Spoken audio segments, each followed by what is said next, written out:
I lived in rural Florida about 10 years ago when I was 17. Our house sat on roughly 1.6 acres of property bordered by dense woods that seemed to stretch endlessly behind our home. Back then, we lived on a narrow gravel road with just one streetlight positioned halfway up from our house. The isolation was both peaceful and unsettling, especially after sunset. Our neighborhood, if you could call it that, consisted of only 6 scattered houses. From our property, we could only see our immediate neighbors. About 500 feet up the road stood a small cabin where family friends lived as renters. The location perfectly captures that distinctly southern rural isolation, close enough to civilization to not feel completely cut off, but remote enough that help wasn't just a quick minute away. Growing up, I had always been fascinated by the paranormal. While other teenagers obsessed over sports or music, I spent countless hours researching unexplained phenomena and reading accounts of strange encounters. My mother's spiritual practices only intensified my curiosity. She practiced paganism and various forms of protective rituals. The good kind, she would always clarify whenever anyone asked.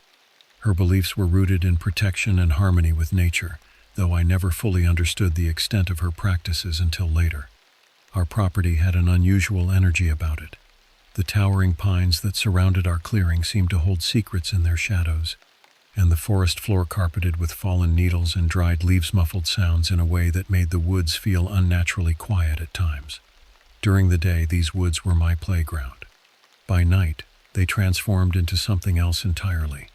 That particular evening began like many others. It was early autumn, and the Florida heat had finally started to subside, giving way to pleasantly cool evenings. My parents, 2 older siblings, and several relatives had gathered at the cabin up the road for one of their regular get-togethers. The sounds of laughter and music drifted down to our house, muted by distance and the absorption of the surrounding trees. I stayed behind with my younger sister, who had fallen asleep on the couch while watching a movie.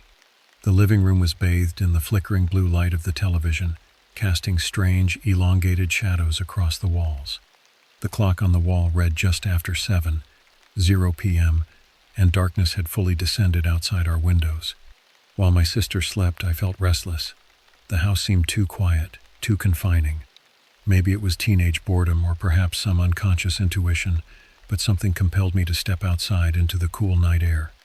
I remember telling myself I was just letting our dog out to relieve himself, though in retrospect I think I was drawn outside by something I couldn't quite articulate. As I stood on our back porch, the familiar silhouettes of trees against the night sky should have been comforting.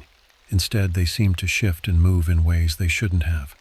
The darkness between them appeared deeper, more absolute than usual. Something felt off, though I couldn't place exactly what had changed. Little did I understand that night would permanently alter my perception of the woods I'd grown up exploring.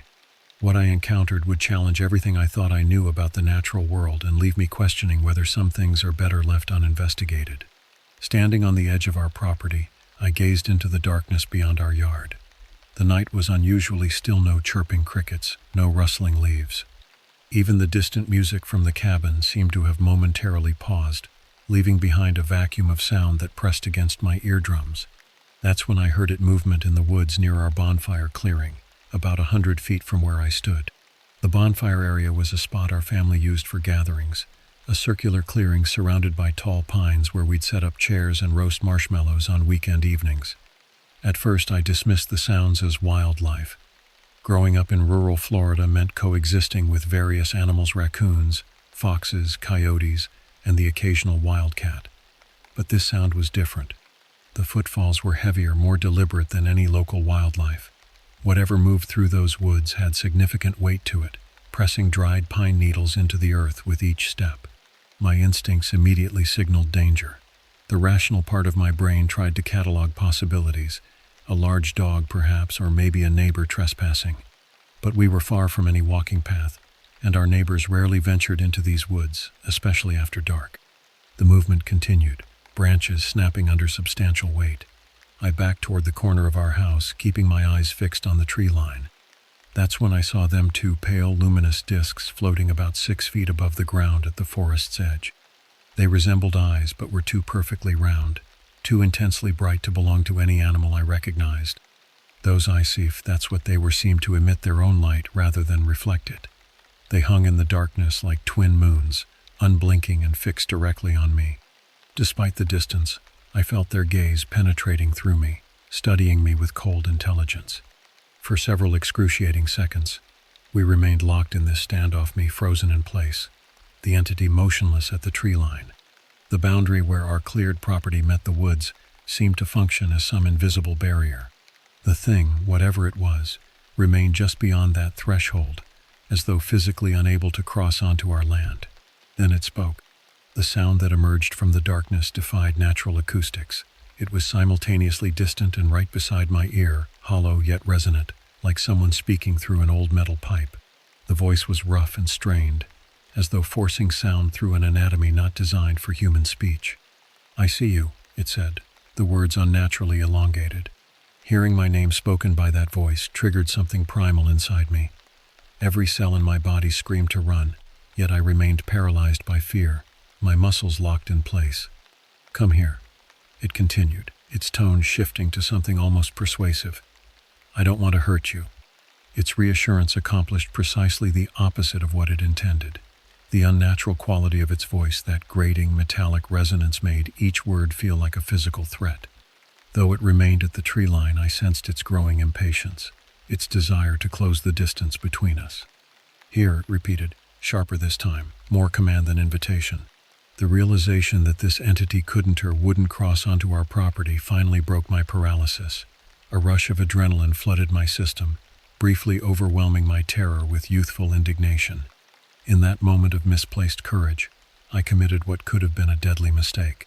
I grabbed a rock from the ground, about half the size of my fist, and hurled it toward those glowing eyes. "Get out of here," I shouted, my voice cracking with fear despite my attempt at bravery. In the darkness, I couldn't see if my projectile found its mark, but the response was immediate, and terrifying. A piercing screech erupted from the tree line, a sound so unnaturally loud and high-pitched that it seemed to vibrate the air itself. Then, impossibly, the rock I had thrown moments before whizzed past my head, missing me by mere inches before disappearing into the woods behind our house. The force behind that return throw was nothing human. No person could have hurled that rock with such velocity, such precision in complete darkness. Whatever stood watching me from the tree line wasn't just trespassing, it was something I couldn't begin to comprehend. I ran for the front door, fumbling with the handle before practically falling inside. My sister had awakened, rubbing her eyes sleepily from her place on the couch. "What's wrong?" she mumbled, still half asleep. "Nothing," I managed, forcing a calm I didn't feel. "Just thought I heard something." I retreated to my bedroom, drew the curtains tight, and huddled under my blankets, listening intently for any sound that might indicate it had followed me to the house. My heart pounded so loudly in my ears that I struggled to hear anything else. All I could do was wait for my family to return, hoping the night would pass without further incident. The hours crept by with excruciating slowness, every creak of the house settling, every whisper of wind against the windows amplified my terror. I remained hidden beneath my covers, phone clutched in my sweating palm, debating whether to call my parents. Pride and embarrassment held me back. What would I say? That something with glowing eyes had spoken my name from the woods? That it had caught and returned my thrown rock with impossible force? Even as I experienced it, the encounter seemed too outlandish to be believed. Eventually, the sounds of vehicles on our gravel driveway announced my family's return. The relief that flooded through me was nearly overwhelming.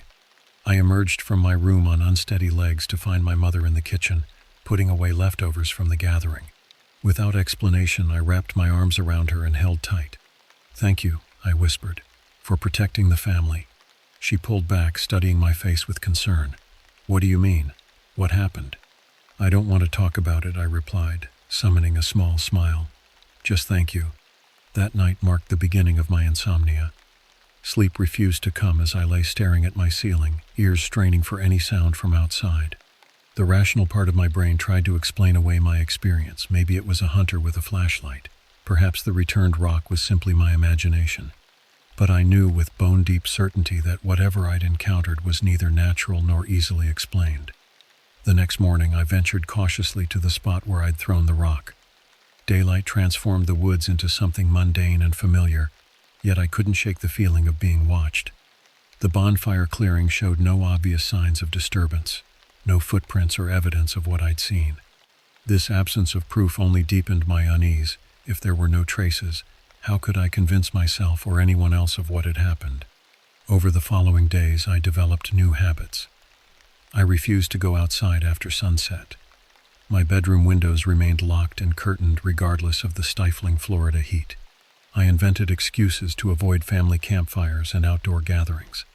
My parents attributed my behavioral changes to typical teenage moodiness, but my mother watched me with knowing eyes, sensing something had fundamentally shifted. A week passed without incident, and I began to wonder if that night had been some vivid hallucination until the dreams began. Each night I found myself standing at the edge of our property, facing those same luminous eyes in the darkness. In these dreams, the invisible barrier didn't hold. The entity would step into the clearing, its form remaining frustratingly indistinct except for those eyes and a silhouette that seemed almost but not quite human. "You threw something at me," it would say in that same unnatural voice. "Now I'll throw something at you." I would always wake just as it raised its arm to throw, gasping and drenched in sweat, convinced I could smell pine needles and damp earth in my bedroom. My academic performance suffered as exhaustion took its toll. Dark circles appeared beneath my eyes, and my once healthy appetite disappeared. My mother finally confronted me one evening, sitting on the edge of my bed with an expression of such genuine concern that my carefully constructed defenses crumbled. "Something's out there," I whispered, the admission bringing both relief and renewed terror. "In the woods, it knows my name." Instead of dismissing my fears or offering platitudes, my mother's expression darkened with recognition. She took my hands in hers, her grip surprisingly strong. "Tell me everything," she said. "Don't leave anything out." My mother listened without interruption as I described my encounter in detail: the unnatural movement, the glowing eyes, the impossible voice, and the returned rock. When I finished, she didn't question my sanity or offer rational explanations. Instead, she nodded slowly, her eyes focused on something distant. "The property has always been protected," she said finally. "My rituals ensure that." Her confirmation of supernatural protection should have been comforting, but it only raised more questions. If our land was protected, what exactly was being kept at bay, and why was it targeting me specifically? Mom rose and went to her closet, returning with a worn, leather-bound book I'd never seen before. The spine was cracked with age, the pages yellowed and fragile as she carefully opened it. "Our family has lived with these woods for generations," she explained. "What you encountered isn't new to this land." She turned the book toward me. On the page was a detailed hand-drawn illustration dated 1932, depicting a tall, gaunt figure standing among trees. Its eyes were rendered as empty circles, giving it an unsettling, hollow appearance. The accompanying text described the watcher in the woods that had stalked the property's borders for as long as anyone could remember. "Your great-grandmother first documented it," Mom continued. "Every few decades it becomes more active, testing boundaries, seeking ways to cross onto protected ground. According to family records, the entity never managed to claim anyone from our bloodline, though there were accounts of missing travelers and hunters who ventured too deep into the surrounding forest.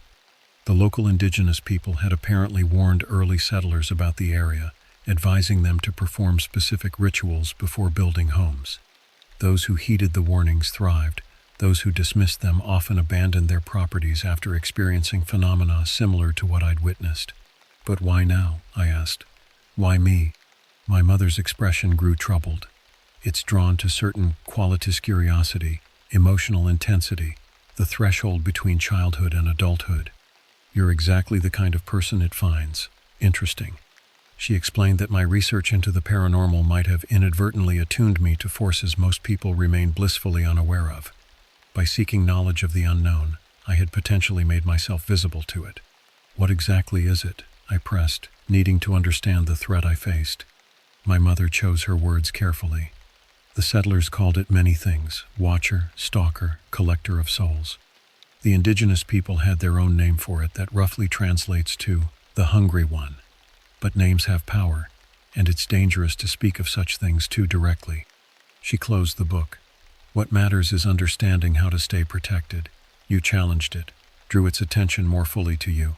Now we need to strengthen our defenses." That night, My mother taught me the protective rituals that had been passed down through generations of our family. We burned specific herbs, spoke ancient words in languages I didn't recognize, and placed symbolic objects at crucial points around our property.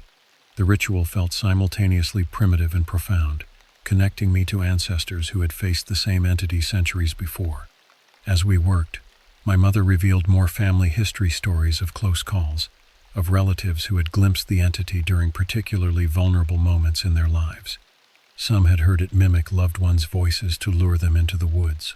Others had found strange arrangements of sticks and stones on the property boundaries, apparent attempts to disrupt the protective barriers. "Remember," my mother cautioned, "it can't enter our land uninvited. It can't cross the threshold unless welcomed. But it's patient and clever, and it will use your fears and weaknesses against you." As we completed the final elements of the ritual near the tree line, I felt the weight of countless generations who had performed these same actions to keep their families safe. For the first time since my encounter, I felt a measure of control returning, not enough to eliminate my fear, but sufficient to face another night with something resembling courage. "Will this stop the dreams?" I asked as we gathered our supplies. My mother's hesitation told me everything before she answered. "The dreams are its attempt to reach you through means that don't require physical crossing. Your mind remains your own territory to defend." That night, exhaustion finally overcame fear, and I fell into deep sleep. The entity visited my dreams as expected, but something had changed. The barrier between us remained intact, and I sensed frustration emanating from those glowing eyes as they watched me from the darkness. "Your mother can't protect you forever," it said, its voice somehow clearer in the dreamscape. "Eventually, you'll come to me." For the first time, I found my voice in the dream. "Never." The eyes narrowed, and I detected something new in its demeanor, respect perhaps, or reassessment. It hadn't expected resistance. Before the dream faded, I heard its final words. "We have time. I've waited for generations. I can wait for you." 2 weeks passed with relative calm. The dreams continued but lost their terrifying edge as I learned to recognize them as battlegrounds rather than helpless nightmares. During daylight hours, I could almost convince myself the entire experience had been exaggerated by an overactive imagination almost. Then came the gifts. The first appeared on our front porch one morning, a precisely arranged collection of small animal bones forming an intricate pattern. My father dismissed it as the work of local kids playing pranks, sweeping the bones away before I could examine them closely. But I recognized the deliberate placement, the unnatural symmetry that no child could have achieved. 3 days later, I found a dead fox placed at the exact spot where I had stood during my initial encounter. Its body was unmarked, showing no wounds or signs of predation, yet its eyes had been removed with surgical precision. The discovery sent me retching into the bushes while my older brother disposed of the carcass. "This isn't funny anymore," he told my parents that evening. "Someone's targeting our house." They called the sheriff, who dutifully took notes and promised to increase patrols on our road. But I knew law enforcement couldn't protect us from what lurked in those woods. The entity was escalating, growing more bold in its attempts to provoke a response specifically from me. The following weekend, my parents insisted I accompany them to a neighbor's gathering, hoping to break my self-imposed isolation. I reluctantly agreed, finding temporary comfort in daylight and the company of others. As afternoon faded into evening, however, my anxiety mounted. By sunset, I was visibly agitated, checking my watch and suggesting we leave before darkness fully descended. My mother recognized my distress and made excuses to our hosts. As we walked toward our car, I felt eyes on Minot, the supernatural gaze from the woods, but human observation. A neighbor's son, about 20 years old, approached me while my parents chatted with other adults. "You're the kid who's been seeing things in the woods, right?" he asked without preamble. My surprise must have shown on my face because he quickly added, "Word gets around. My grandfather used to talk about something similar when I was younger." Against my better judgment, I found myself asking, "What did he say about it?" The young man, whose name was apparently forbidden to mention, glanced around before continuing in a lower voice. He called it the collector. Said it gathered things that interested it, sometimes objects, sometimes animals, sometimes people. A chill washed over me despite the warm evening air. "My grandfather claimed he encountered it when he was about your age," he continued. "Said it spoke to him, tried to convince him to walk into the woods at night. He refused, but his friend didn't. He paused, looking uncomfortable. They never found his friend. That's just a local legend, I replied, trying to sound more confident than I felt. He shrugged. Maybe, but grandfather never went into those woods again, not even during hunting season, and he made us promise the same. As we drove home in the gathering darkness, I couldn't shake the young man's words. The possibility that others had encountered the entity both validated my experience and deepened my dread. If the stories were true, this thing had been hunting in these woods for generations and sometimes successfully. That night I lay awake long after everyone else had gone to bed, staring at my ceiling and listening. Around 2 a.m., a soft tapping began at my window, gentle, rhythmic, almost polite. I knew without looking what would be there. The curtains remained closed, but in my mind's eye, I could see those luminous orbs floating outside the glass. The tapping continued for nearly an hour, occasionally interspersed with the sound of my name being called in that horribly familiar voice. Eventually it stopped, replaced by silence so absolute it seemed to have weight. I must have drifted off because I woke suddenly to find myself standing in our front yard, the cool grass beneath my bare feet. Moonlight illuminated the clearing enough to see that I was mere steps from the tree line. Ahead, just within the shadows of the forest, those pale eyes watched me. With horror, I realized I had sleepwalked dangerously close to crossing the boundary. The entity had nearly succeeded in luring me beyond protection while my conscious defenses were lowered. I backed away slowly, keeping my eyes fixed on those glowing orbs until I reached our front door. Inside, I woke my mother in a panic, explaining what had happened. Her face paled as she realized the entity had found a new strategy. If it couldn't cross onto our property, it would try to draw me off it. We need to take more drastic measures, she decided, her voice tight with concern. This has gone beyond simple boundary protections. My mother spent the following day gathering supplies and consulting her books. That evening, she informed the family we would be performing a more powerful ritual specifically designed to reveal what we faced, so we could defend against it more effectively. Knowledge is power, she explained as we gathered in the living room. If we can see it clearly, understand what draws it to us, we gain advantage. My father, always supportive of my mother's practices despite his own skepticism, helped arrange candles in a specific pattern.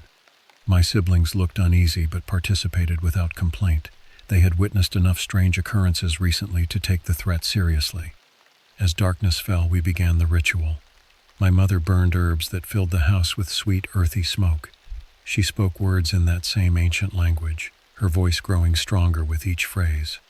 The atmosphere in the room changed, subtle, air felt thicker, charged with potential. Now, she instructed me, think about your encounters. Recall every detail, the sounds, the sensations, the exact words it spoke to you. I closed my eyes and concentrated, mentally revisiting each interaction with the entity. As the memories surfaced, the candle flame suddenly stretched upward, burning with unusual intensity.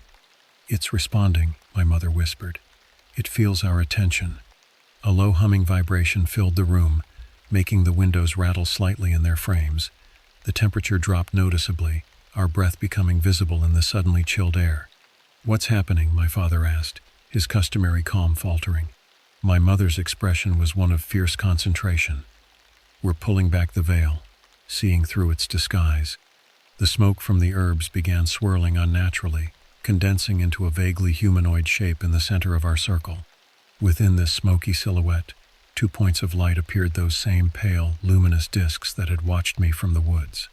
Why have you come to this family? My mother demanded, her voice commanding. The smoke figure wavered, and that now familiar voice emerged, but clearer, less strained than I had heard before. I have always been here, it replied.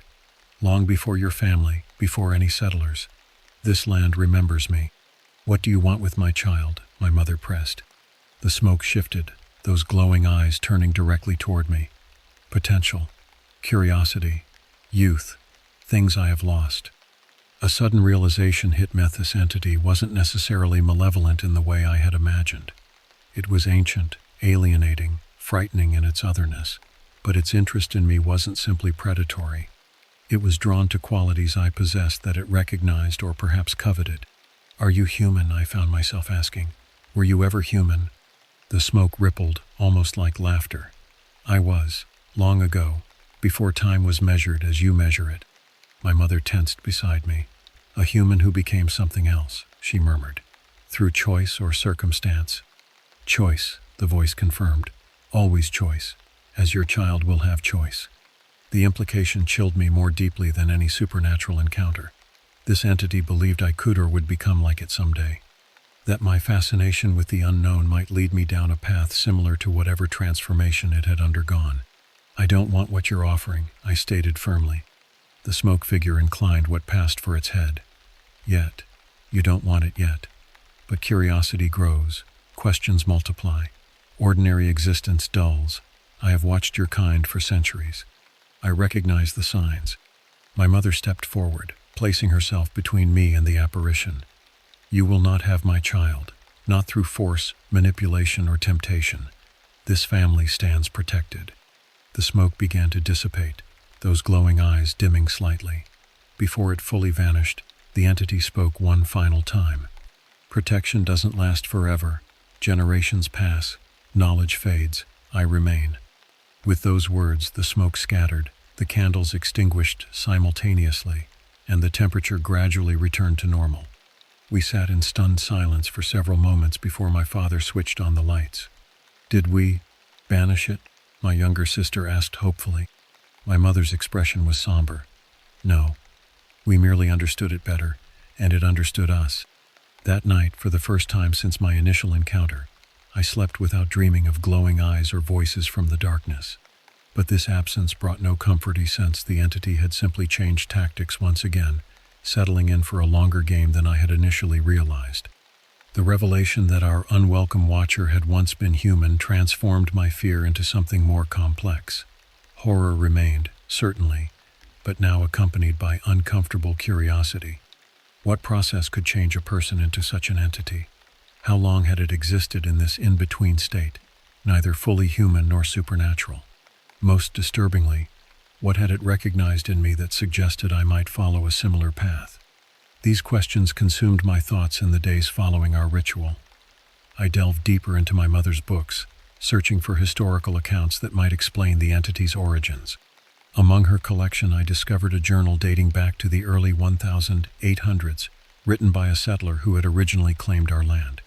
The journal detailed the writer's encounters with local indigenous people, who warned about the area's dangerous history.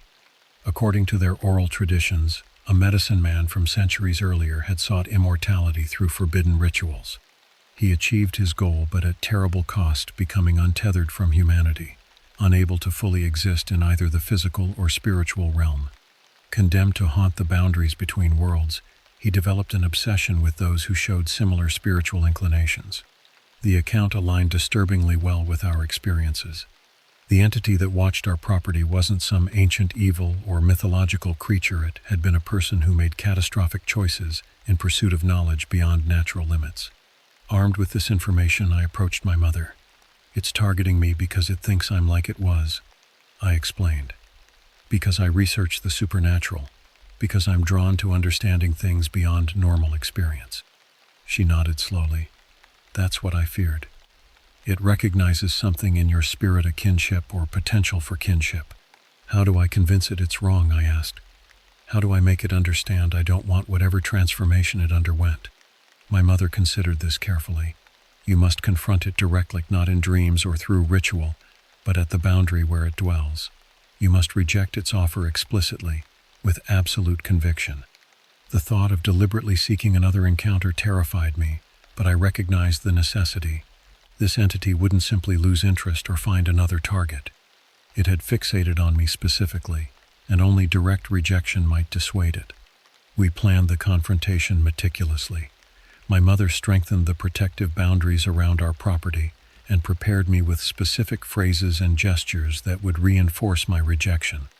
The confrontation would occur at dawn, a time of transition, when the entity might be more visible but less powerful than during full darkness.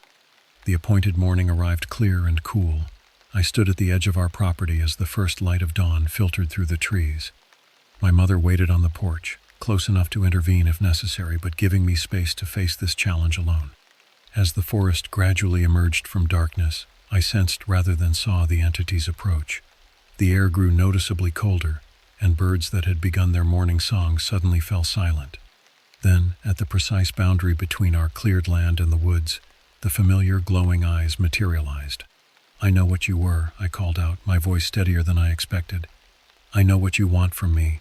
The entity moved closer than it had ever ventured before, its form becoming slightly more distinct in the growing light, a tall, emaciated silhouette with disproportionately long limbs and those unnatural eyes. "Then you understand the opportunity," it replied, its voice less distorted than during our previous encounters. "Few are offered such knowledge." "I understand the cost," I countered. "I've read about what you sacrificed. That's not a path I'll ever choose." The entity went still, those luminous eyes narrowing slightly. "You cannot know what you might choose in time. Decades of ordinary existence, the slow decay of body and mind, the limitations of human perception. These burdens grow heavier with age." "They're not burdens," I insisted. "They're what make us human. Connection, change, even mortality, they give life meaning." "Meaning is subjective," it responded. "What meaning remains when everyone you know has returned to dust? When civilizations rise and fall before your eyes? I have witnessed more than you can imagine." "And you've experienced none of it," I said, the realization crystallizing as I spoke. "You watch but cannot participate. That's your punishment, eternal observation without connection." The entity's form wavered slightly, the first indication I'd struck a nerve. "I reject your interest in me," I continued, emboldened. "I reject any kinship between us. I choose humanity fully, completely, with all its limitations and endings." "You choose ignorance," it hissed, moving restlessly at the boundary. "I choose life," I corrected. "Real life, not your half-existence." The confrontation continued as the sun climbed higher, the entity becoming less distinct in the growing daylight. Its arguments grew more desperate, alternating between temptation and threats, but I remained resolute. With each rejection, its form seemed to diminish slightly, retreating incrementally toward the deeper shadows. Finally, as full morning light flooded the clearing, it spoke its parting words. "Time will test your conviction. I will be watching when doubt finds you." Then it was gone, leaving only a lingering coldness that gradually dissipated in the warming air. My mother joined me, placing a protective arm around my shoulders. "You did well," she said softly, "but remember its final warning. This isn't a single battle won, but the beginning of vigilance." I nodded, understanding the entity might never fully abandon its interest in me. The connection had been established. I would need to reaffirm my choice periodically throughout my life. 10 years have passed since that confrontation at the edge of our property. My life progressed along predictably human paths: college, career, relationships, all the ordinary triumphs and disappointments that constitute a normal existence. I moved away from that rural Florida house, establishing my own home in a different state, deliberately choosing a place with minimal forest coverage and abundant neighbors. Yet I never completely escaped the Watcher's influence. During particularly vulnerable moments, times of significant loss, periods of existential questioning, I sometimes glimpse those luminous eyes in darkened windows or feel that distinctive coldness brushing against my consciousness. These episodes are brief and increasingly rare, but they serve as reminders that some connections, once formed, never completely dissolve. My mother continues to maintain the protective boundaries around our family home, refreshing the ancient rituals each season. She once confided that previous generations experienced similar targeted interest from the entity, suggesting it cycles through our family line, seeking potential converts every few decades. "Your grandmother faced it in her youth," she told me during a recent visit, "and her grandmother before her, always drawn to the most spiritually sensitive among us." I've maintained a journal documenting my experiences, adding to the family record that stretches back centuries. Future generations should know what watches from the woods, should understand the temptations it offers and the true nature of its existence. Knowledge remains our strongest defense, the forbidden knowledge it promised, but practical understanding of the threat and its limitations. My research into the paranormal continues, though with greater caution and stronger boundaries. I no longer approach the subject with naive fascination, but with respectful distance. Some mysteries are better appreciated from afar, some thresholds better left uncrossed. Occasionally, I wonder about the entity's origins, the human it once was, the choices that transformed it into its current state. In unguarded moments, I find myself speculating about its lonely existence, traversing the boundaries between worlds, watching life unfold but unable to participate. There exists a peculiar tragedy in its condition that occasionally evokes unwelcome sympathy. These moments of empathy concern me most, suggesting the entity correctly identified something in my nature that resembles its former self, a dangerous curiosity that could, under different circumstances, lead down similar paths.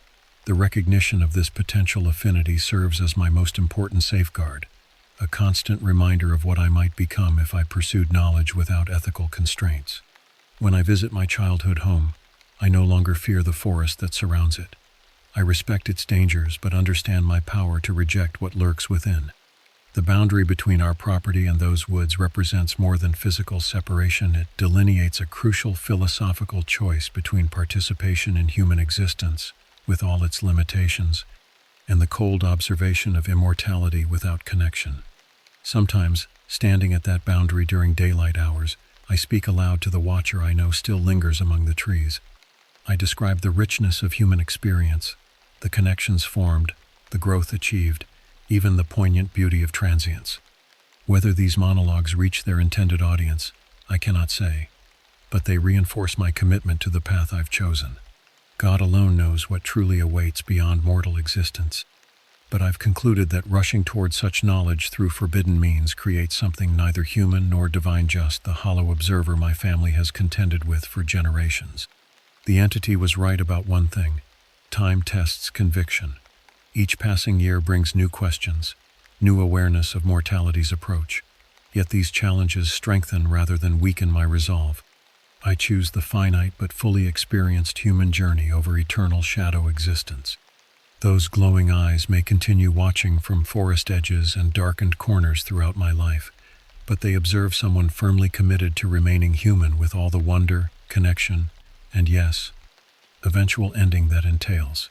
In this conscious choice renewed daily, I have found freedom from fear. The watcher remains, as it has for centuries, but now serves as a reminder rather than a threat, a stark illustration of what awaits those who seek to transcend humanity through isolation rather than connection, through observation without participation, through endless duration without genuine growth. And so our strange relationship continues, the watcher and the watched, each making fundamentally different choices about what constitutes a meaningful existence.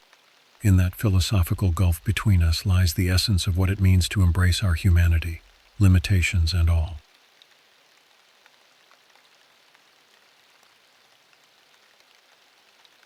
"5 years ago, when I was 28, my girlfriend Julia and I decided to challenge ourselves with the southern portion of Virginia's Appalachian Trail. At that point, we considered ourselves experienced hikers, having conquered several other segments of the famous path during our 3 years together. This particular stretch, approximately 166 miles winding through George Washington and Jefferson National Forests from Roanoke County to Pearisburg in Giles County, represented exactly what we were seeking: isolation, natural beauty, and the satisfaction of accomplishing something few casual hikers attempt. "It's probably the most remote section we'll ever do," Julia said, spreading the topographical maps across our dining room table. Her auburn hair fell across her face as she traced possible routes with her index finger. "That's the appeal, right? Getting away from everything?" I nodded, studying the contour lines that indicated steep climbs and descents. "That's why I love these trips with you, just us and the wilderness." Our apartment in Richmond felt increasingly constraining as autumn approached. Both of us worked demanding jobs, Julia as a hospital administrator and me as an environmental consultant. The stress accumulated gradually, like sediment in a stream, until we could feel it weighing on our relationship. These extended hiking excursions had become our remedy, our way of reconnecting with each other and disconnecting from everything else. "We should plan for 12 days, I suggested, calculating distances between resupply points. "That gives us some buffer if the terrain slows us down." Julia's green eyes sparkled with the excitement that always preceded our adventures. "Perfect. Mid-October would mean fewer people and spectacular foliage." What we didn't discuss, what we never really acknowledged, was the inherent danger of such isolation. We'd encountered our share of challenges on previous hikes: unexpected weather, minor injuries, equipment failures. These problems seemed manageable, even part of the experience. We prepared accordingly, with first aid supplies, emergency communication devices, and appropriate gear. I also carried protection, a 1911 handgun, and a Taurus Judge revolver. Julia sometimes teased me about this precaution, calling it my wilderness insurance policy, but never objected. When you're days away from civilization, the thin veneer of societal safety dissolves. Most hikers understand this truth without dwelling on it. The wild can be beautiful and terrifying simultaneously. As October approached, we assembled our gear methodically. Every item underwent scrutiny for weight and necessity.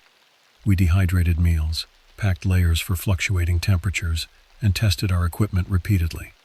The night before departure, we sat on our balcony with glasses of wine, watching the city lights flicker below. "What do you think we'll remember most about this trip?" Julia asked, leaning against my shoulder. "Probably something unexpected," I replied. "It's always what you don't plan for that stays with you." I had no idea how prophetic those words would prove to be. We arrived at the Virginia Creeper Trail Junction on October 12th, a Tuesday morning painted with autumn's most vibrant palette. The air carried that distinctive fall crispness, cool enough to energize without chilling. Sunlight filtered through red and gold leaves, creating dancing patterns on the forest floor. Perfect hiking conditions. After a final equipment check and a quick selfie to commemorate the start, we shouldered our packs and began our journey northward. The trail started gently enough, with moderate terrain that allowed us to find our rhythm. Julia walked ahead initially, her teal backpack swaying slightly with each step. "We should document all the different mushrooms we see," she called back, already stopping to photograph a cluster of orange fungi erupting from a fallen oak. Her enthusiasm for botanical details contrasted with my preference for sweeping vistas, a complementary difference that enhanced our travels. That first day passed pleasantly as we covered nearly 12 miles. Our muscles remembered the familiar burn of sustained hiking, and conversation flowed easily between periods of contemplative silence. We encountered only two other hikers, a retired couple from West Virginia, who were completing their fourth section of the Appalachian Trail. "Nice stretch ahead," the husband advised as we parted ways, "but watch for the descent into Powell Valley. It gets slick when wet." By late afternoon, we established our first campsite near a small stream that provided both water and the soothing background music of rippling currents. The routine came back naturally, Julia filtering water while I secured the tent, then working together to prepare our campfire. After dinner, rehydrated beef stew that tasted better than it had any right to after a day of hiking, we sat shoulder to shoulder watching flames dance and collapse into glowing embers. "I already feel different," Julia said, her face illuminated by the firelight. "It's like everything back home exists in another dimension now." I understood exactly what she meant. The demands and deadlines that had seemed so urgent just days ago now felt trivial compared to the immediate concerns of shelter, food, and navigation. This mental shift was precisely why we subjected ourselves to the physical demands of these trips. That night, we slept soundly in our tent, the temperature dropping just enough to make our shared sleeping bag cozy rather than uncomfortable. The forest sounds, distant owls, rustling leaves, occasional cracking branches formed a familiar lullaby that eased us into deep, restful sleep. The next 3 days followed a similar pattern. We averaged 11 miles daily, adjusting our pace to accommodate more challenging sections. The trail took us across babbling creeks, through dense hardwood forests, and occasionally to overlooks offering breathtaking panoramas of valleys consumed by autumn fire. We spotted deer, wild turkeys, and once from a respectful distance a black bear with 2 cubs foraging in a berry thicket. Our bodies adjusted to the routine, muscles adapting to the daily strain. Conversation between Julia and me grew increasingly philosophical as the mental noise of civilization faded. We discussed future plans, childhood memories, and the peculiar psychology of voluntary hardship. These were the conversations I treasured most, unforced, unhurried, and impossible to have amid the distractions of normal life. On our 4th night, camped at the edge of a small clearing surrounded by towering pines, the first hint of unease entered our journey. Nothing dramatic, just an inexplicable feeling that prickled at my subconscious. While gathering firewood, I repeatedly glanced over my shoulder, convinced I'd heard footsteps that didn't align with the natural forest rhythm. "Everything okay?" Julia asked when I returned to camp with arms full of branches. "Yeah, I responded, hesitating. Just getting used to the deeper silence out here. I didn't mention my unease, attributing it to the increasing remoteness of our location. We were now fully committed to the trail, at least 2 days of hiking in any direction from the nearest access point. The awareness of our isolation lingered at the edges of my thoughts as we prepared for sleep that night. Before entering the tent, I checked that my handguns were easily accessible in my pack, a precaution that suddenly felt less excessive than it had days earlier. By the 5th day, we had settled completely into trail life. Our bodies moved with practiced efficiency, conserving energy on climbs, carefully placing feet on descents. We passed the halfway point of our journey, a milestone we celebrated with the luxury of chocolate bars we'd been saving for the occasion. That afternoon, however, the atmosphere began to shift, subtly. The weather remained perfect, clear skies, moderate temperatures, but something else changed. I first noticed it during our midday rest break at a moss-covered rock formation. "Do you feel like we're being observed?" I asked Julia as casually as possible, not wanting to alarm her. She looked up from her trail journal. "What do you mean?" "Probably nothing," I said, scanning the surrounding forest. "Just a weird feeling." But it persisted throughout the afternoon, that crawling sensation between my shoulder blades that signals unseen attention. Several times I stopped abruptly, turning to look behind us, expecting to catch someone or something watching from the trees. Each time revealed nothing but the empty trail and undisturbed forest. "You're jumpy today," Julia commented after my third sudden halt. "Sorry, just thought I heard something." As dusk approached, we located a suitable camping spot roughly 30 yards off the main trail. The area featured a small clearing bordered by thick rhododendron bushes on one side and mature oaks on the other. We prepared camp with practiced efficiency, though I found myself constantly surveying our surroundings. After dinner, sitting beside our small fire, Julia finally addressed my obvious discomfort. "What's been bothering you all day?" she asked directly. "And don't say nothing, I know you better than that." I hesitated, not wanting to infect her with my growing paranoia. I can't shake the feeling that we're not alone out here. "Like wildlife? Bears?" "No," I replied, struggling to articulate the sensation. "Like human presence, watching us." Julia frowned. "Have you seen anyone?" "No tracks, no sounds that couldn't be explained naturally. Just instinct, I guess." She reached for my hand. "Your instincts are usually good. Want to move camp?" I considered this option but shook my head. Darkness is setting in. Moving now would be more dangerous than staying put. That night, I slept fitfully, waking at every sound real or imagined. Julia's steady breathing beside me provided some comfort, but I couldn't fully surrender to sleep. Each time I drifted off, some noise would jolt me back to alertness. A twig snapping, leaves rustling in patterns that seemed deliberate rather than wind-driven. Dawn brought relief and temporary dismissal of my concerns. In daylight, the forest appeared as it should, neutral territory, neither friendly nor hostile. We packed quickly and resumed our northward journey, pushing our pace slightly faster than previous days. Throughout that 6th day, the sensation of being monitored intensified rather than diminished. Twice I spotted movement in my peripheral vision that vanished when directly observed. Once, passing through a particularly dense section of trail, I clearly heard footsteps pacing ours from within the tree line, stopping when we stopped, resuming when we continued. "Did you hear that?" I whispered to Julia. She nodded, face tightening with the first real concern I'd seen from her. Could be another hiker taking a parallel route? Without calling out or introducing themselves, I questioned. That's not typical trail etiquette. We continued walking, now both hyper-aware of our surroundings.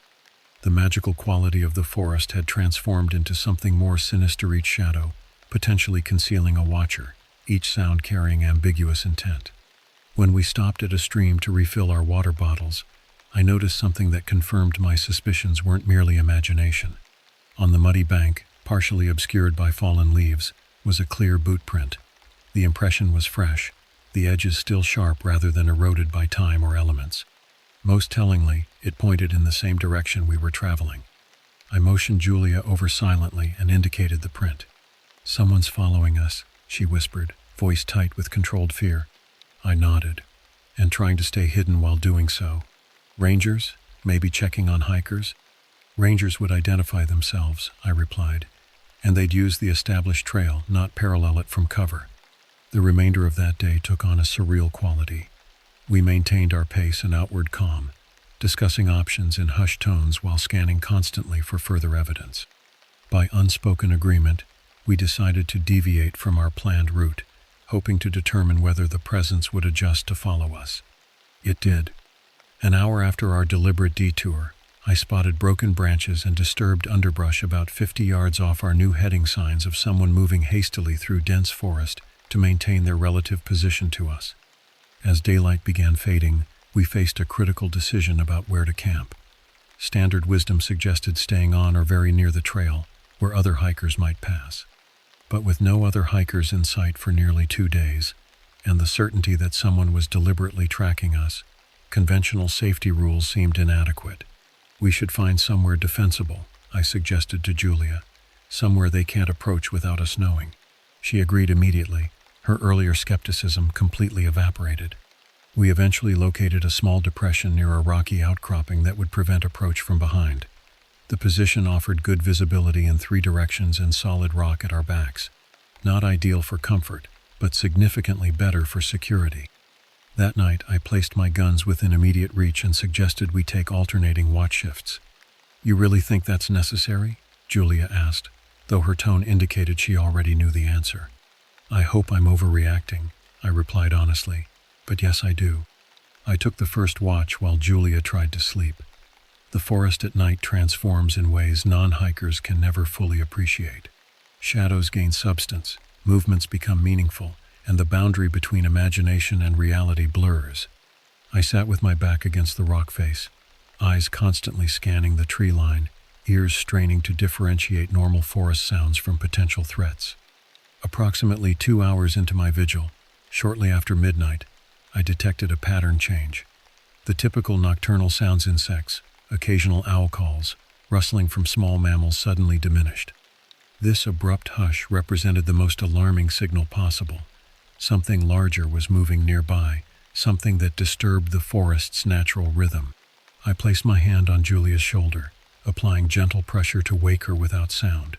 Her eyes opened immediately, reading the tension in my posture. I placed my finger to my lips and pointed toward the northeastern edge of our clearing. For several minutes we sat motionless, barely breathing, scanning the darkness. The partial moon provided just enough illumination to differentiate shapes but not details. Then, unmistakably, a shadow separated from the tree line, a human figure moving with deliberate stealth along the perimeter of our camp. Julia's hand found mine and squeezed. I could feel her trembling slightly but admirably controlled. I reached for the Judge revolver with my free hand, keeping the movement minimal and slow. The figure stopped at the edge of our visible range, seemingly assessing our position. Their stillness suggested they hadn't noticed we were awake and watching. After what felt like an eternity but was likely only minutes, they retreated back into the forest shadow. Neither of us spoke until dawn began lightening the eastern sky. We remained vigilant through the remainder of the night, weapons ready, every sense heightened to painful acuity. The figure didn't return, but other sounds periodically emerged from the darkness, purposeful movement through underbrush, what might have been whispered conversation from multiple sources, once even the distinct sound of metal against metal. "We need to get out of here," Julia whispered as the first genuine sunlight reached our position. "Straight back to civilization, fastest route possible." I agreed without hesitation. We packed quickly, abandoning our planned itinerary entirely. Consulting our maps, I identified the shortest path to the nearest road access point, a 12-mile route requiring a demanding pace through challenging terrain. "If we push hard, we can make it by nightfall," I said, tracing the route with my finger. "No breaks except absolute necessities." "Let's go," Julia replied, already shouldering her pack. As we departed our campsite, I noticed something that hadn't been visible in darkness. A small stone arrangement at the edge of the clearing, 3 rocks, stacked in a pyramidal formation. This was no natural occurrence. Someone had deliberately placed them, presumably while we slept, before I began my watch. I showed Julia, who stared at the stack with widening eyes. "What does it mean?" she asked. "A marker," I replied grimly, "either for themselves or others." I kicked the formation apart before we left, though I suspected the gesture was ultimately meaningless. Whoever was tracking us didn't need stone markers to maintain pursuit. We maintained a punishing pace that morning, moving as quickly as safety allowed along the rugged trail. Every few minutes, I would stop briefly, listening for sounds of pursuit. Increasingly, I heard them branches breaking too deliberately to be wildlife, occasional glimpses of movement parallel to our route. "There's more than one," I whispered to Julia during a brief water break. "They're coordinating, moving in tandem with us." Her face had taken on the taut expression of someone holding fear at bay through sheer determination. "Who are they? What do they want?" "I don't know," I admitted. "But they've had multiple opportunities to approach normally and haven't. That suggests their intentions aren't friendly." By midday, the psychological toll of feeling hunted began affecting our decision-making. The most direct route to the road access point would keep us on the established trail, which was predictable and potentially monitored. Alternatively, we could forge our own path through unmarked forest, more physically demanding but potentially allowing us to break the pursuit pattern. "Off-trail," Julia voted immediately when I presented the options. "I'd rather fight through underbrush than keep being stalked like prey." I agreed, and we veered sharply west at the next opportunity, plunging into dense forest where no clear path existed. The going became immediately more difficult. Thick rhododendron thickets tore at our clothing, hidden depressions threatened twisted ankles, and navigation required constant reference to map and compass. For approximately 2 hours, this gambit appeared successful. The sounds of pursuit faded, and we allowed ourselves cautious optimism that we'd broken contact. Then, crushing that hope, we heard a distinct whistle from somewhere to our north, followed by an answering call from the south. "They're flanking us," I realized aloud, working together to maintain visual contact. Julia's face paled. How could they possibly know which way we'd go?" "They know these woods," I replied, the truth becoming increasingly clear. "This is their territory, not ours." That revelation shifted something fundamental in our understanding of the situation. We weren't experienced hikers facing an unexpected challenge. We were interlopers being herded by people intimately familiar with this landscape. The psychological advantage had never been ours. By late afternoon, our energy flagging from sustained high-speed travel through difficult terrain, we reached a critical juncture. Our path was blocked by a steep ravine, navigable but time-consuming. Circumventing it would add miles to our journey, likely preventing us from reaching the road before nightfall. "We have to go down and up," Julia declared, peering over the edge. "We can't spend another night out here." I nodded agreement, though the descent looked treacherous, nearly 60 degrees in places, with loose soil and few stable handholds. We began carefully, using tree roots and exposed rock formations for support, testing each foothold before committing weight. Halfway down, disaster struck. Julia's handhold, a seemingly sturdy root, pulled free from the embankment. She slid several feet, desperately grasping at passing vegetation, before coming to a stop against a boulder. The commotion sent a cascade of soil and small rocks tumbling to the ravine floor. "I'm okay," she gasped before I could ask, though her right palm was badly scraped. "Just need a minute." That minute proved costly. From above us came the unmistakable sound of multiple people moving quickly through underbrush, drawn by the noise of Julia's fall. They were closing distance rapidly. "We need to move," I urged, helping Julia to her feet. "Right now."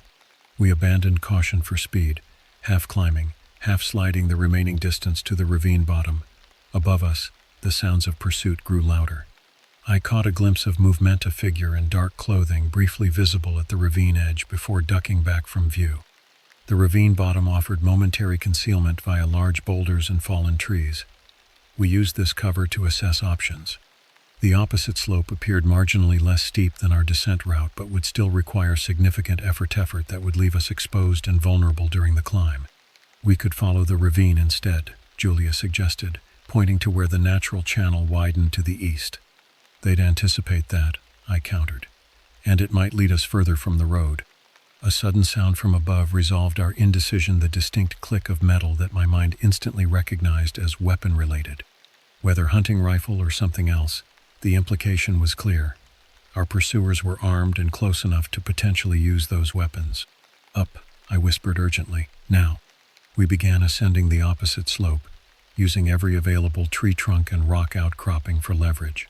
The physical demand was immense, burning muscles already taxed by miles of forced-pace hiking. Halfway up, Julia stumbled, a small cry of pain escaping before she could suppress it. "Ankle," she managed through gritted teeth. Twisted, not broken. I glanced back toward the ravine bottom. Movement caught my eye, two figures crossing the space we'd vacated moments earlier. They moved with the confidence of trackers who knew they were closing on their quarry. Without hesitation, I positioned myself beside Julia, offering my shoulder for support. Lean on me, we go together. The remaining ascent became a blur of pain and determination. Julia's breathing came in controlled gasps as she fought through the injury. My own muscles screamed protest at the double burden. When we finally crested the ridge, we collapsed momentarily behind a fallen tree, gasping for breath. "They're still coming," Julia whispered after a moment, nodding toward the slope we'd just conquered. Sounds of pursuit remained evident, though temporarily more distant. "Road should be less than 2 miles northeast," I replied, consulting our map with trembling hands. "Mostly flat terrain, thankfully." Julia tested her injured ankle, wincing. "I can walk, just not quickly." I retrieved the judge from my pack and checked its load. "I'll take point. You follow at whatever pace works. If we get separated, keep heading northeast. Don't stop, don't wait." She nodded grimly, understanding the implication. If confrontation became inevitable, I would handle it while she continued toward safety. As dusk approached, we pushed forward through increasingly dense forest, every step a calculation between speed and stealth. The sounds of pursuit waxed and waned but never disappeared entirely. Occasionally we heard those same whistle communication signals coordinating our hunters' movements. Darkness arrived before we reached the road. With it came the sobering realization that our navigation had been imperfect. The terrain didn't match our map's indications for where we should be. Either we had veered off course during our desperate flight, or the map itself lacked detail for this particular area. "We need to stop and reorient," I finally admitted, after our third encounter with landmarks that shouldn't have been present. "Stopping feels dangerous," Julia replied, leaning against a tree to relieve pressure on her injured ankle. "Getting lost is more dangerous," I countered. "We could end up moving parallel to the road instead of toward it." We found minimal cover behind a rock formation, and I risked using our flashlight under my jacket to study the map more carefully. After several minutes of triangulating visible landmarks against topographical features, I determined our actual position. "We're further south than I thought," I told Julia. "Road access is more like 3 miles now, not 2. Before she could respond, a flicker of light caught my attention through the trees, not the steady beam of a flashlight, but the wavering illumination of flame. A campfire, perhaps a quarter-mile distant. "Other hikers?" Julia whispered hopefully. I shook my head. "Trails nowhere near here, and given recent events." We watched in tense silence as a second light appeared, then a third. The pattern suggested multiple small campfires spread across our eastern approach, routed directly between us and the road access we sought. "It's a line," Julia realized aloud. "They're forming a barrier." The implication chilled me more thoroughly than the October night air. Our pursuers weren't merely following, they were actively containing us, establishing a perimeter to prevent our escape. This level of coordination suggested numbers we hadn't anticipated, and a determination that defied rational explanation. "We need to find a gap or go around," I said, trying to maintain tactical thinking despite escalating fear. "They can't have continuous coverage." Julia's face, barely visible in the darkness, showed a combination of exhaustion and resolve. "Which direction?" I considered our options, factoring in Julia's injury and our dwindling physical resources. "North. Follow the perimeter until we find a breakthrough point." We moved with agonizing slowness, prioritizing silence over speed. Each step required careful placement to avoid the telltale crack of breaking branches. Every few minutes, we would pause to listen and observe, tracking the pattern of distant fires to gauge the perimeter's extent. After approximately an hour of this careful movement, we spotted a potential opening, a darkened gap nearly 50 yards wide between two of the flambeaux. Either by design or oversight, this section appeared unmanned. "That's our exit," I whispered, indicating the gap. We advanced cautiously, hyper-aware that appearances could be deceiving. The gap might well contain sentries without fires, their absence of light creating the illusion of safe passage. 20 yards from the perceived perimeter line, disaster struck again. Julia's injured ankle gave way completely on uneven ground, sending her sprawling with a stifled cry of pain. The sound wasn't particularly loud, but in the unnatural stillness of the forest night, it carried. Almost immediately, Shouts erupted from multiple locations along the fire line. Flashlight beams cut through darkness, sweeping in widening arcs from our left and right. "They heard us," Julia gasped, struggling to rise. I helped her up, supporting her weight. "Change of plan. No more stealth. We run." "I can't run," she replied, gesturing at her ankle. "Then I'll carry you." What followed tested the absolute limits of human endurance. With Julia on my back, arms around my neck, I pushed forward toward the gap in the perimeter. Each step required tremendous effort, muscles burning with oxygen debt, lungs heaving to supply the necessary air. Behind us, the sounds of pursuit grew louder, crashing undergrowth, shouted commands, beams of light cutting ever closer. As we approached the perceived gap, a figure suddenly materialized from shadow, a man-shaped silhouette blocking our path. Without breaking stride, I shifted direction, veering sharply right to avoid direct confrontation. "There," a harsh voice called out, "heading north." The shout confirmed our worst fears. We were surrounded by multiple hostiles actively coordinating to intercept us. Our chance of reaching the road undetected had evaporated entirely. I made a split-second decision, one that contradicted all conventional wilderness wisdom. We would abandon any attempt to reach the road and instead head deeper into the forest interior, away from the established perimeter. If we couldn't break through their line, perhaps we could outlast their search efforts by finding sufficiently remote concealment. "Change of direction," I gasped to Julia, turning westward. "We're going back in." "What?" Her voice held understandable confusion. "The road is too well guarded," I interrupted. "We'll find somewhere to hide instead." For the next hour, we pushed deeper into increasingly primitive forest, moving as quickly as my burdened pace allowed. The sounds of pursuit gradually diminished behind us, not disappeared, but attenuated by distance and terrain. When we finally reached the base of a steep ridge, I carefully lowered Julia against a tree trunk. "We need to rest," I admitted, my entire body trembling with exertion. "Just briefly."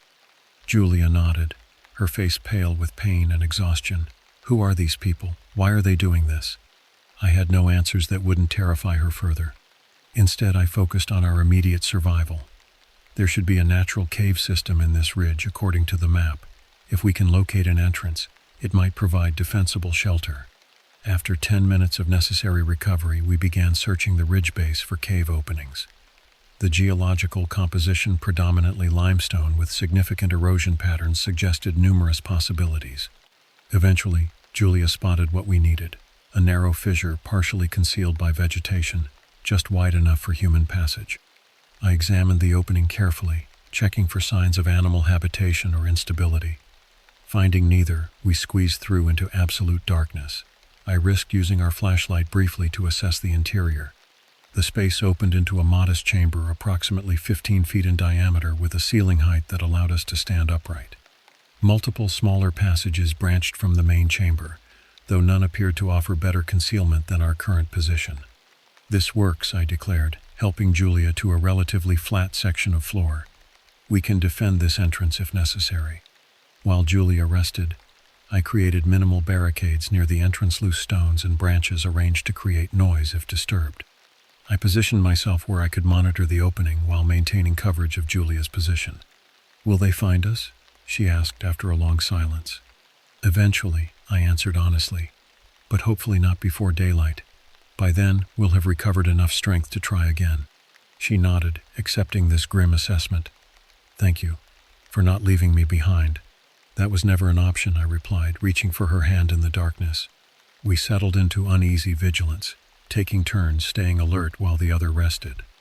Hours passed with only distant sounds of search activity, occasional shouts, whistles, once even what sounded like hounds baying far to our south.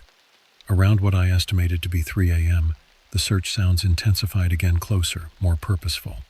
They had adjusted their perimeter, narrowing the search grid to include our general vicinity. "They're methodical," I whispered to Julia. "Professional, almost." "But who?" she asked again. "Poachers? Drug operations?" "Maybe," I conceded, though neither explanation fully satisfied. The level of coordination and persistence suggested something more organized, more deeply entrenched in these remote forests. As dawn approached, bringing the faintest lightening of the cave entrance, we heard the sound I'd been dreading. Voices directly outside our hiding place, within yards of the concealed opening. "Tracks end here," a gruff voice announced. "Check the brush line." Julia's eyes widened in the dim light, her hand finding mine in silent communication. I positioned myself between her and the entrance, the judge revolver ready. "Got something," another voice called. "Disturbed vegetation, might be a hole." The sound of boots on stone followed someone approaching the very fissure we'd used for entry. I raised the weapon, preparing for the confrontation that now seemed inevitable. A beam of light pierced the opening, sweeping across the cave interior. I pressed myself against the wall, momentarily out of its direct path. The light paused, then began a more systematic examination of the space. Just as the beam would have revealed our position, a distant voice called out urgently, "All units, contact at the eastern ridge. Respond immediately." The light beam wavered, then withdrew.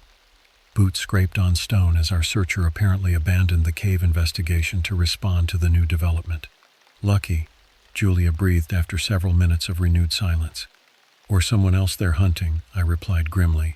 "Either way, this is our chance."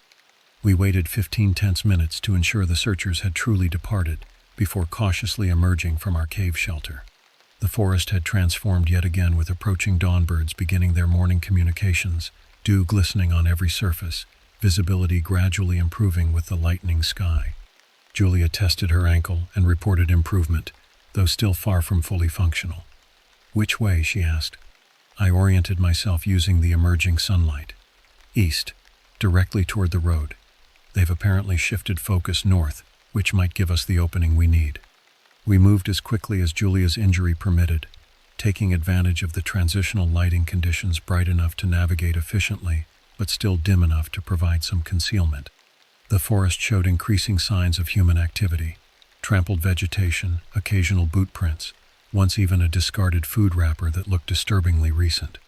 After approximately an hour of careful progress, the terrain began sloping downward, and I detected the distant rumble of vehicular traffic, the road we'd been seeking for nearly 24 hours. "We're close," I encouraged Julia, who was pushing through obvious pain with remarkable determination. "I hear it," she confirmed, renewed hope energizing her movements. We crested a small rise, and there it was, a 2-lane asphalt road winding through the valley below us, perhaps half a mile distant. The sight nearly overwhelmed me with emotion. After hours of terror and exhaustion, civilization beckoned with its promise of safety and rationality. "We made it," Julia whispered, tears forming in her eyes. "Almost," I cautioned. "We still need to cross that final distance." The intervening terrain offered both advantages and dangers: primarily open forest with good visibility, but minimal cover if we needed concealment. We would be exposed during our final approach. "Direct route?" Julia asked. I considered briefly, then nodded. "Speed over stealth now. If we're spotted, we make a run for it regardless of consequences." We descended the slope with renewed purpose, eyes constantly scanning for threats, while maintaining maximum possible pace. 300 yards from the road. 200. 100. With each step, I allowed myself incrementally more hope that we would emerge from this ordeal intact. At approximately 50 yards from the road's shoulder, a vehicle appeared, an older model pickup truck traveling slowly along our approach route. I pulled Julia behind a large tree trunk, watching cautiously to determine if the truck represented threat or opportunity. "Forest Service?" Julia suggested hopefully, noting the vehicle's dull green color. Before I could respond, the truck stopped directly opposite our position. The driver's door opened, and a man emerged, middle-aged, bearded, dressed in camouflage clothing that didn't match any official uniform I recognized. He scanned the forest edge methodically, then reached back into the truck for what appeared to be a radio handset. "They're still maintaining the perimeter," I whispered, watching the road. Julia's expression hardened with resolve. We didn't come this far to be stopped now. "Agreed," I replied, formulating a plan. "When he looks away, we cross at maximum speed further down. Don't stop for anything until we reach the opposite side." We watched intently, waiting for our moment. The man completed his radio communication, then walked to the truck's rear to retrieve something from the bed. As he became temporarily obscured by his vehicle, I signaled Julia. "Now." We burst from cover, running parallel to the road for approximately 30 yards before cutting directly toward the asphalt. The man shouted behind us he'd spotted our movement, but we maintained our desperate pace, ignoring everything except the road ahead. Tires squealed as the truck accelerated in pursuit. I pushed Julia ahead of me, turning briefly to confirm the threat. The vehicle was gaining rapidly, the driver's face visible through the windshield contorted with what appeared to be anger rather than surprise. "Keep going," I shouted to Julia. "Cross and don't stop." As we reached the road's edge, the truck closed to within yards of our position. In that moment of maximum vulnerability, fate intervened in the form of another vehicle approaching from the opposite direction, a silver SUV traveling at normal highway speed. I seized the opportunity, pushing into the road directly in front of the oncoming SUV while waving both arms frantically. The driver hit their brakes, tires skidding on asphalt as they fought to avoid collision. The truck pursuing us immediately slowed, then reversed direction, apparently unwilling to continue the chase with witnesses present. It accelerated away as the SUV came to a complete stop beside us. An elderly couple stared through the windows with expressions of absolute shock, first at our disheveled appearance, then at the retreating truck. "Please," I gasped, supporting Julia, who had collapsed against me. "We need help. People are hunting us in these woods." The elderly couple, Warren and Patricia from North Carolina, proved to be our salvation. They immediately offered assistance, helped us into their vehicle, and transported us to the nearest police station in the town of Cedar Bluff, approximately 20 miles from where they'd found us. The local sheriff's department took our statements with a combination of professional concern and subtle skepticism. We described the pursuit, the coordinated search patterns, the perimeter of fires, and our desperate flight through unfamiliar terrain. Deputies documented Julia's injuries and our general condition, then consulted among themselves while we waited, exhausted beyond measure, in a small interview room. "We've had reports of unusual activity in those areas before," the sheriff finally informed us, returning with coffee and prepackaged sandwiches. "Nothing confirmed, but similar stories from other hikers over the years." "Similar how?" I asked. "People feeling watched, unexplained camp disturbances. One couple reported items stolen 2 years back." He paused, seeming to choose his next words carefully. "But nothing at this scale or intensity." "What about the fires, the coordinated search?" "There were multiple people involved," Julia insisted. The sheriff nodded without committing. "We'll investigate, certainly. Send deputies to the area you've indicated, but those forests cover thousands of acres of extremely remote territory." I understood the subtext. Even with their best efforts, finding evidence of our pursuers would be nearly impossible, especially if, as I suspected, those individuals were intimately familiar with the terrain and accustomed to avoiding official attention. The authorities arranged motel accommodations for us while they processed our report. Julia's ankle received proper medical attention, a moderate sprain, requiring several weeks of recovery but no permanent damage. Our physical wounds would heal relatively quickly. The psychological impact would prove more persistent. In the following days, as we recovered enough strength to return home, we learned fragments of local history that might explain our experience. The region had a complex past, former mining communities abandoned when operations ceased, generations of families living off-grid in increasingly isolated enclaves, territorial disputes between various groups claiming ancestral rights to certain forest sections. Some of those hollows haven't welcomed outsiders in decades, a gas station attendant remarked when we mentioned our general hiking route. Folks there keep to themselves and expect others to respect boundaries, written on maps or not.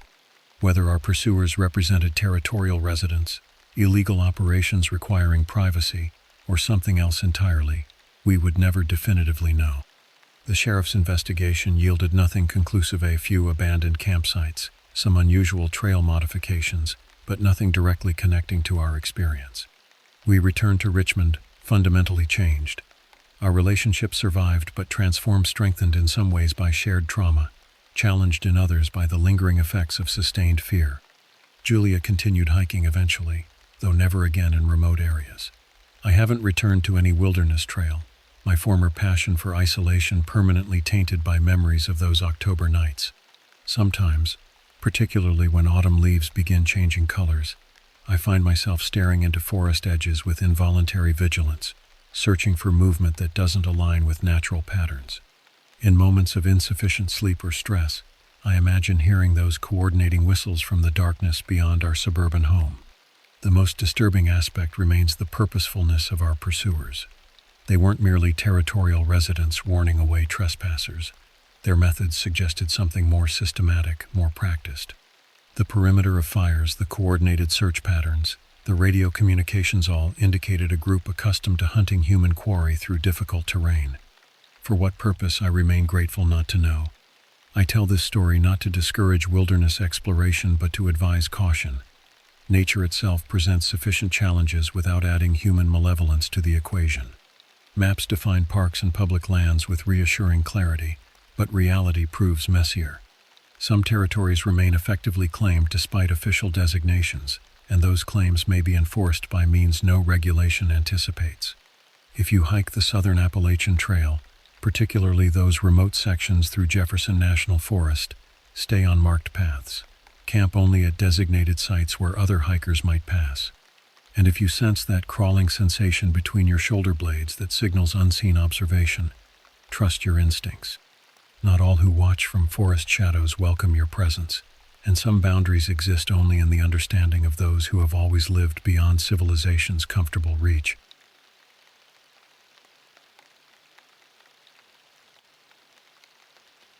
The year 2020 had been merciless. By late October, I had grown weary of the isolation, the constant stream of bad news, and the disappointment that followed the cancellation of every significant milestone that should have marked my senior year. Our graduation ceremony reduced to a drive-through event where we collected our diplomas through car windows while wearing masks felt like the final insult. Some of my classmates didn't even participate in the online classes, meaning they didn't graduate at all. The pandemic had stolen something irreplaceable from us. As Halloween approached, I found myself staring at my bedroom ceiling, scrolling through old photos from previous celebrations. The idea formed gradually. What if we could reclaim some normalcy, even for just one night? I knew it was against regulations. The social distancing mandates were clear, but after months of compliance and sacrifice, my patience had worn thin. We needed this. My apartment wasn't suitable. The last party I'd hosted resulted in several valuable items disappearing. I needed a different location, somewhere isolated enough to avoid complaints but comfortable enough to host a small group. I opened Discord and messaged my closest friends about potential venues. My girlfriend Leanne immediately responded with enthusiasm but had no suggestions. It was her friend Sam who offered the solution during our video call later that evening. "What about that cabin your third cousin owns?" Sam suggested, her face illuminated by blue screen light. "The one in the pine forest?" "Why are you so interested?" I asked, surprised by her eagerness. Sam's expression brightened. "Think about it, it's Halloween. A blue moon on a Saturday, during the weirdest year of our lives. Plus, I finally got time off work. It's perfect." She made compelling points. My third cousin Lance had moved to California months ago for a teaching position, leaving his remote property vacant except for occasional visits from his husband Francis. The cabin sat on nearly 6 acres of woodland, far enough from neighbors to avoid noise complaints. I sent Francis a message asking for permission, not expecting a quick response. To my surprise, he replied within minutes, "Sure, just don't trash the place, and no alcohol." The latter stipulation made me hesitate. What's a Halloween party without drinks? But I sent back my agreement anyway. With location secured, I created a group chat with the invitation details. I kept the list small. Cameron, who'd been my friend since middle school, Adam, who I knew from my computer science classes, Leanne, my girlfriend of 2 years, and Sam, who had become part of our circle through Leanne. 5 people total, small enough to be relatively safe, large enough to feel like a real celebration. The responses came quickly. Everyone was in. As I made preparations over the next few days, I couldn't shake a persistent uneasiness. The last time I'd visited Lance's cabin 2 years ago, I'd experienced something disturbing in those woods, something I'd tried to rationalize away but never quite could. I hadn't told many people about it, certainly not in detail. Only Leanne knew the full story, though I'd mentioned it vaguely to the others. Would returning there be tempting fate? I pushed the thought aside. Whatever I'd seen or thought I'd seen before was probably just wildlife, my imagination enhanced by darkness and solitude. With friends around, there would be nothing to fear. How catastrophically wrong I would prove to be. The drive to the cabin took just under 2 hours, winding through increasingly remote countryside as suburban developments gave way to scattered farms, then to dense woodland. Cell service became spotty 15 minutes before I reached my destination, and I made mental note to warn the others. I arrived first, as planned, to prepare the space. The cabin sat nestled among towering pines, its weathered exterior blending seamlessly with the surrounding forest. A wraparound porch circled the structure, and large windows reflected the afternoon sunlight. Despite its rustic charm, the isolation struck me immediately. The nearest neighbor was at least 2 miles away. The gravel driveway crunched under my tires as I parked. When I cut the engine, the silence was complete. No traffic noise, no distant conversations, not even the ambient hum of electricity that forms the background soundtrack of urban life, just the occasional whisper of wind through pine needles and the calls of birds I couldn't identify. I retrieved the key from beneath a false rock in the garden, just where Francis had said it would be, and entered the cabin. The door hinges protested with a drawn-out creak that seemed to echo through the silent rooms. The air inside smelled of wood and dust, with undertones of the pine forest that surrounded us. The main living area featured a stone fireplace, flanked by bookshelves filled with outdated field guides and dog-eared paperbacks. A large sectional sofa faced the fireplace, and a wooden dining table with 6 chairs occupied the adjacent space. The kitchen, though small, was well equipped, and a hallway led to 3 bedrooms and a bathroom. I began unloading supplies from my car: snacks, decorations, sodas, and despite my promise to Francis a significant quantity of alcohol hidden in innocent-looking grocery bags. As I arranged everything, I continued to feel a strange disquiet. The cabin seemed to absorb sound in a way that made every footstep, every movement, feel muffled and distant. Outside, the afternoon light was already beginning to fade. October days were short this far north, and the tall pines surrounding the property accelerated the transition to darkness. I turned on every light in the cabin, pushing back against the growing shadows. I unpacked my steampunk-plagued Dr. Costumea full-face leather mask with glass-eye lenses and an extended beak, a black wide-brimmed hat, a long coat, and gloves. I had ordered it months ago as a darkly ironic nod to the pandemic. As I laid it out on my bed, I caught a glimpse of movement through the bedroom window. I approached the glass and peered out into the growing gloom. Nothing moved in the tree linny, at least, nothing I could see. Yet the sense of being observed persisted, raising goosebumps on my arms despite the cabin's warmth. I quickly stepped away from the window and continued my preparations, attributing the sensation to memories of my previous experience here. By the time I finished setting up, the forest had been swallowed by darkness except where the cabin's exterior lights carved yellow pools into the night. The party decorations' fake cobwebs, plastic skeletons, and battery-operated candles transformed the rustic interior into something appropriately spooky yet inviting. A text message notification broke the silence. Cameron was 20 minutes away. The others would arrive shortly thereafter. I took a deep breath, put on some music to fill the unsettling quiet, and tried to focus on the celebration ahead rather than the darkness pressing against the windows and the persistent feeling that something waited beyond the light's reach.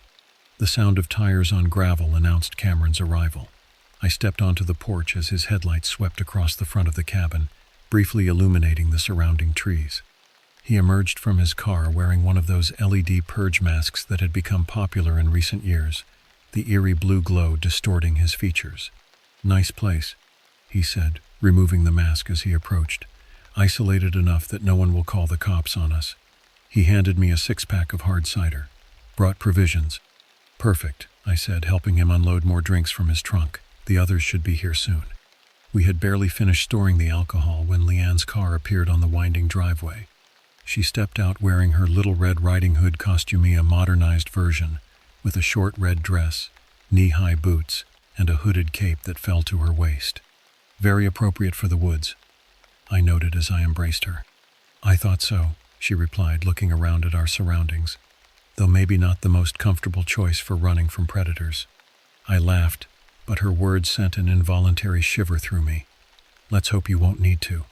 Sam arrived 15 minutes later in a car she'd borrowed from her parents. Her anime cat girl costume complete with ears, tail, and painted whiskers seemed jarringly childish compared to the imposing darkness of the forest around us. "This place is amazing," she exclaimed, spinning in a circle to take in the cabin and surrounding woods. "Exactly how I imagined it from your descriptions." Adam was the last to arrive, pulling up in his pickup truck just after sunset. His zombie soldier costume was impressively detailed, with tattered military fatigues and professionally applied makeup that made his skin appear decayed. He carried a duffel bag over his shoulder that seemed unusually heavy. "Sorry I'm late," he said. "Got lost twice. GPS is useless out here."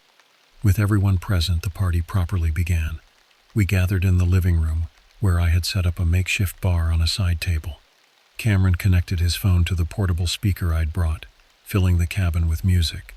The combination of alcohol, familiar company, and the isolation from the outside world created a bubble of normalcy that we had all been craving. As the evening progressed, we played drinking games, shared stories, and allowed ourselves to forget temporarily about the chaos of the outside world. By midnight, we had transitioned to watching horror movies on the laptop I'd brought along, the fictional scares providing a comfortable distance from real-world anxieties. During a break between films, Sam turned to me with curious eyes. "So, Javier, you never really told us the full story about what happened to you here before." The room grew quieter as the others tuned in. I took a long sip of my drink, considering how much to share. The alcohol had loosened my inhibitions enough that the experience no longer seemed too embarrassing to discuss. "It was 2 years ago," I began. "Lance invited me up here to help him install some new fixtures.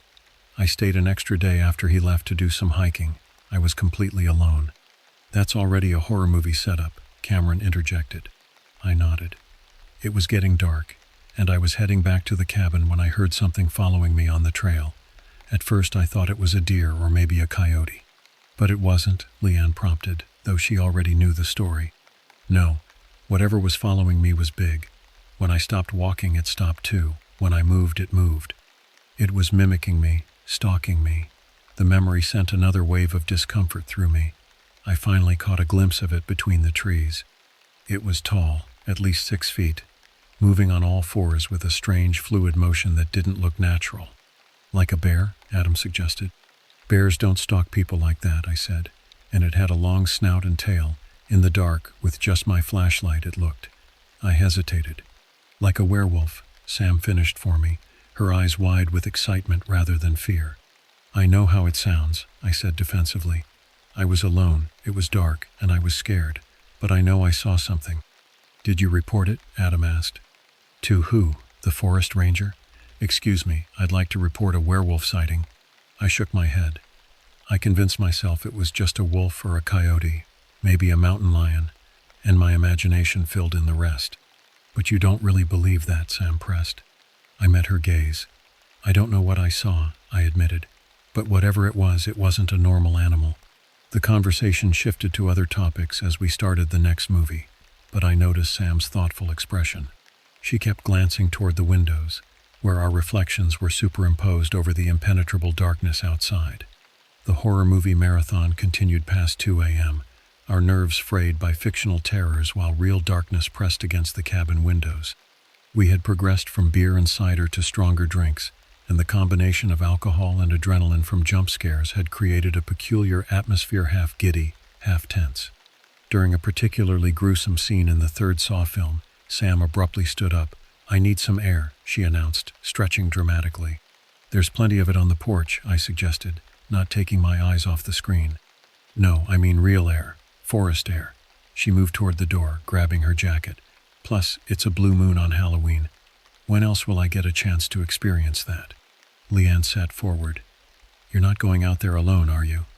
"It's just woods," Sam replied with exaggerated casualness that didn't quite mask her excitement.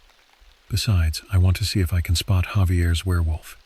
I turned to her then, alarmed by the recklessness in her voice. "That's a terrible idea. It's past 2 in the morning, we've been drinking, and it's easy to get lost out there." "I'm not going far," she insisted, "just down the driveway a bit." "The last time I was here," I said firmly, "I encountered something dangerous. I wasn't making that up for entertainment." Sam rolled her eyes. "It was probably just a big dog." "It wasn't a dog." My voice came out sharper than intended. "Look, If you want to go wandering around in the dark forest by yourself, be my guest. But if you get attacked or lost, don't expect me to come running after you." I had hoped to scare her into staying, but Sam's expression only brightened with challenge. "Fine. I'll be back in 15 minutes. With that, she slipped out the door before anyone could stop her. We returned our attention to the movie, but my focus was broken. Every few minutes I glanced toward the door, expecting Sam to return with her adventure aborted. When 10 minutes passed with no sign of her, uneasiness began to build in my stomach. "She should have been back by now," Leanne said, voicing my concerns. She moved to the window, trying to peer into the darkness. "I can't see anything out there." "She's probably just trying to scare us," Cameron suggested, but his tone lacked conviction. Another 5 minutes passed, then 10. The movie ended, and still no Sam. "Something's wrong," Leanne said, reaching for her jacket. "We need to find her." Cameron nodded in agreement, already pulling on his shoes. Adam looked uncomfortable. "Maybe I should stay here in case she comes back." Under normal circumstances, I might have accused him of cowardice, but his suggestion was practical. "Good idea. If we all go searching and she returns to an empty cabin, she'll think we abandoned her." "Take this," Adam said, reaching into his duffel bag and pulling out a hunting rifle that instantly silenced the room. "Why did you bring that?" I asked, startled. "I always bring protection when I go to remote areas," he replied with a shrug. "But I think you should take it." I hesitated before declining. "No, you keep it here. We'll take flashlights." I didn't mention that my hands were shaking too much to trust myself with a firearm.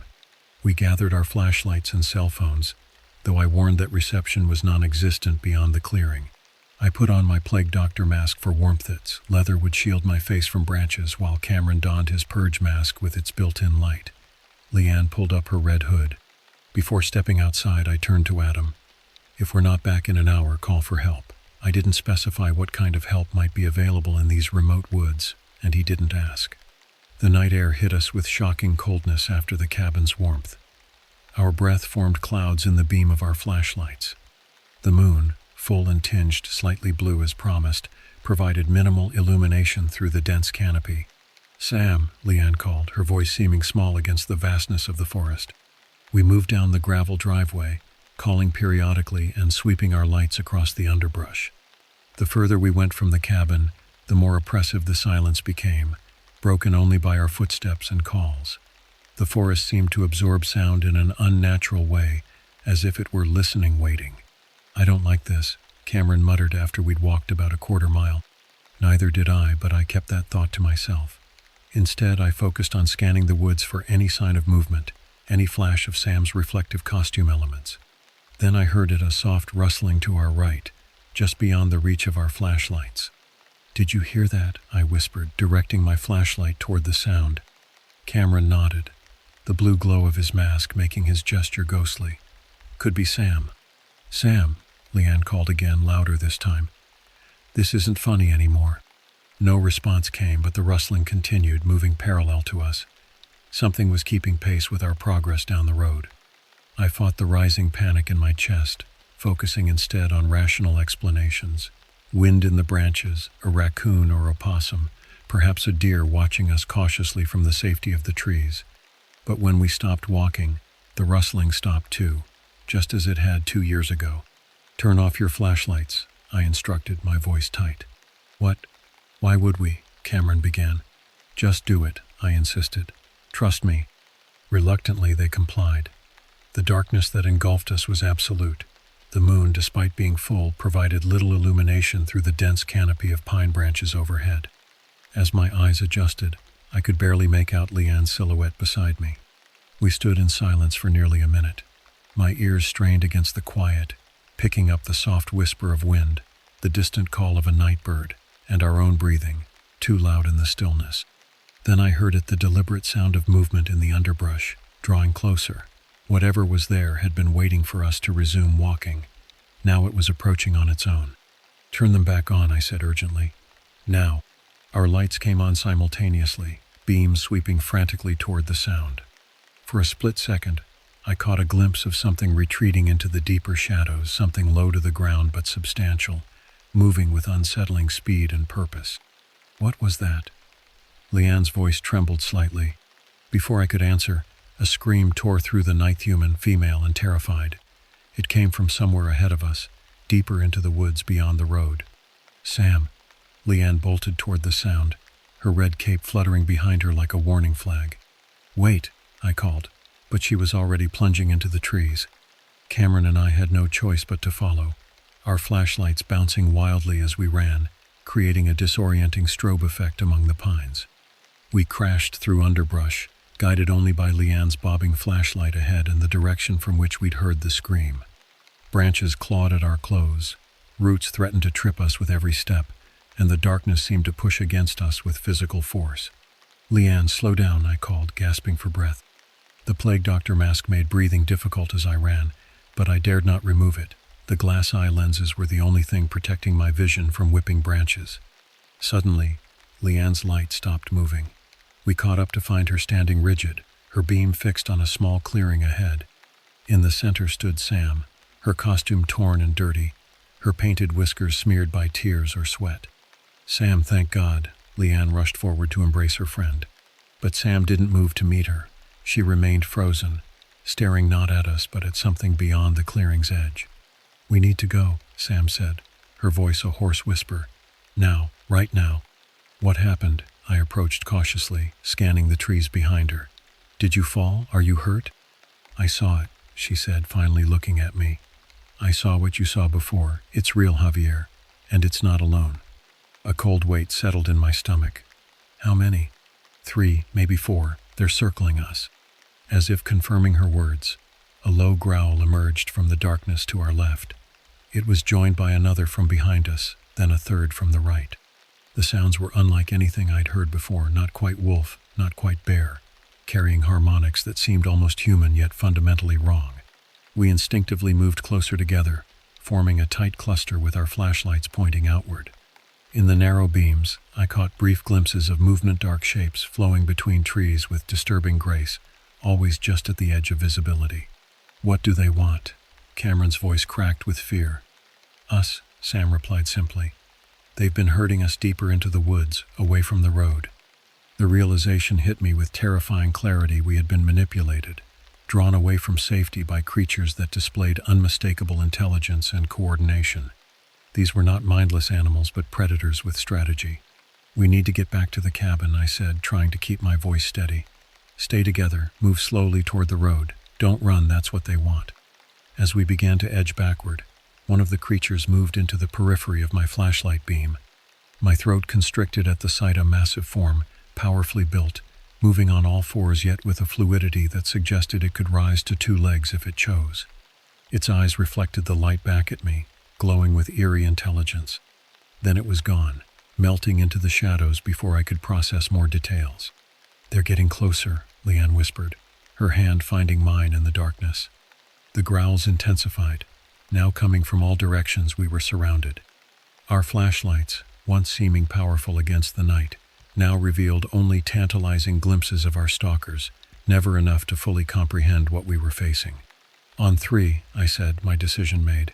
We run, straight through the gap between those 2 pines. Ready? 1, 2.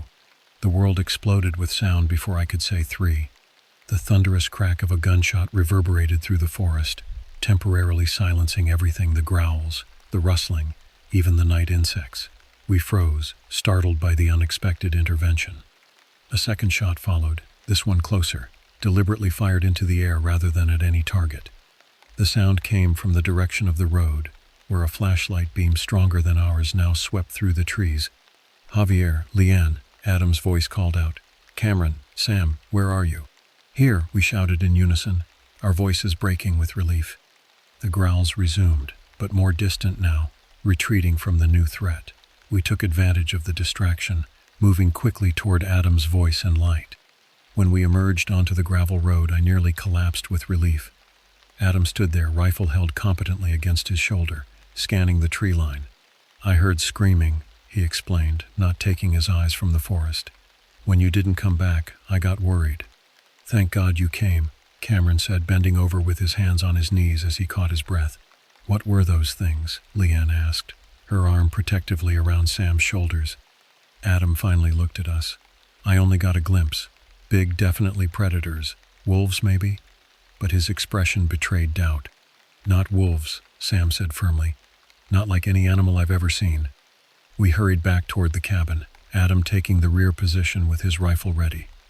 The walk seemed twice as long as before, each shadow potentially concealing another creature. I couldn't shake the feeling that we were being allowed to retreat, that the gunshots had merely interrupted rather than ended our encounter. The cabin's lights were a beacon of safety in the oppressive darkness. We rushed inside, locking the door behind us with hands that couldn't seem to stop shaking. In the harsh interior light, I could see the physical evidence of our ordeal: scratches on exposed skin, torn clothing, pine needles and dirt clinging to us. Sam looked the worst, her costume ripped in multiple places, a long scratch across her forearm that was just beginning to bead with blood. Leanne led her to the bathroom to clean the wound while Cameron collapsed onto the sofa, pulling off his mask to reveal a face pale with lingering fear. "What happened out there?" Adam asked, setting his rifle carefully on the dining table before checking the windows to ensure they were securely locked. I removed my plague doctor mask, grateful to breathe freely again. Sam went missing. We went looking for her. Something found us instead, multiple somethings. I went out to look for the creature Javier had seen before, Sam called from the bathroom. I thought it was just a story I didn't believe. Her voice caught. "She found them," Leanne continued, emerging with antibiotic ointment and bandages. "Or they found her." "I was walking along the road," Sam said, returning to the living room with her arm freshly bandaged.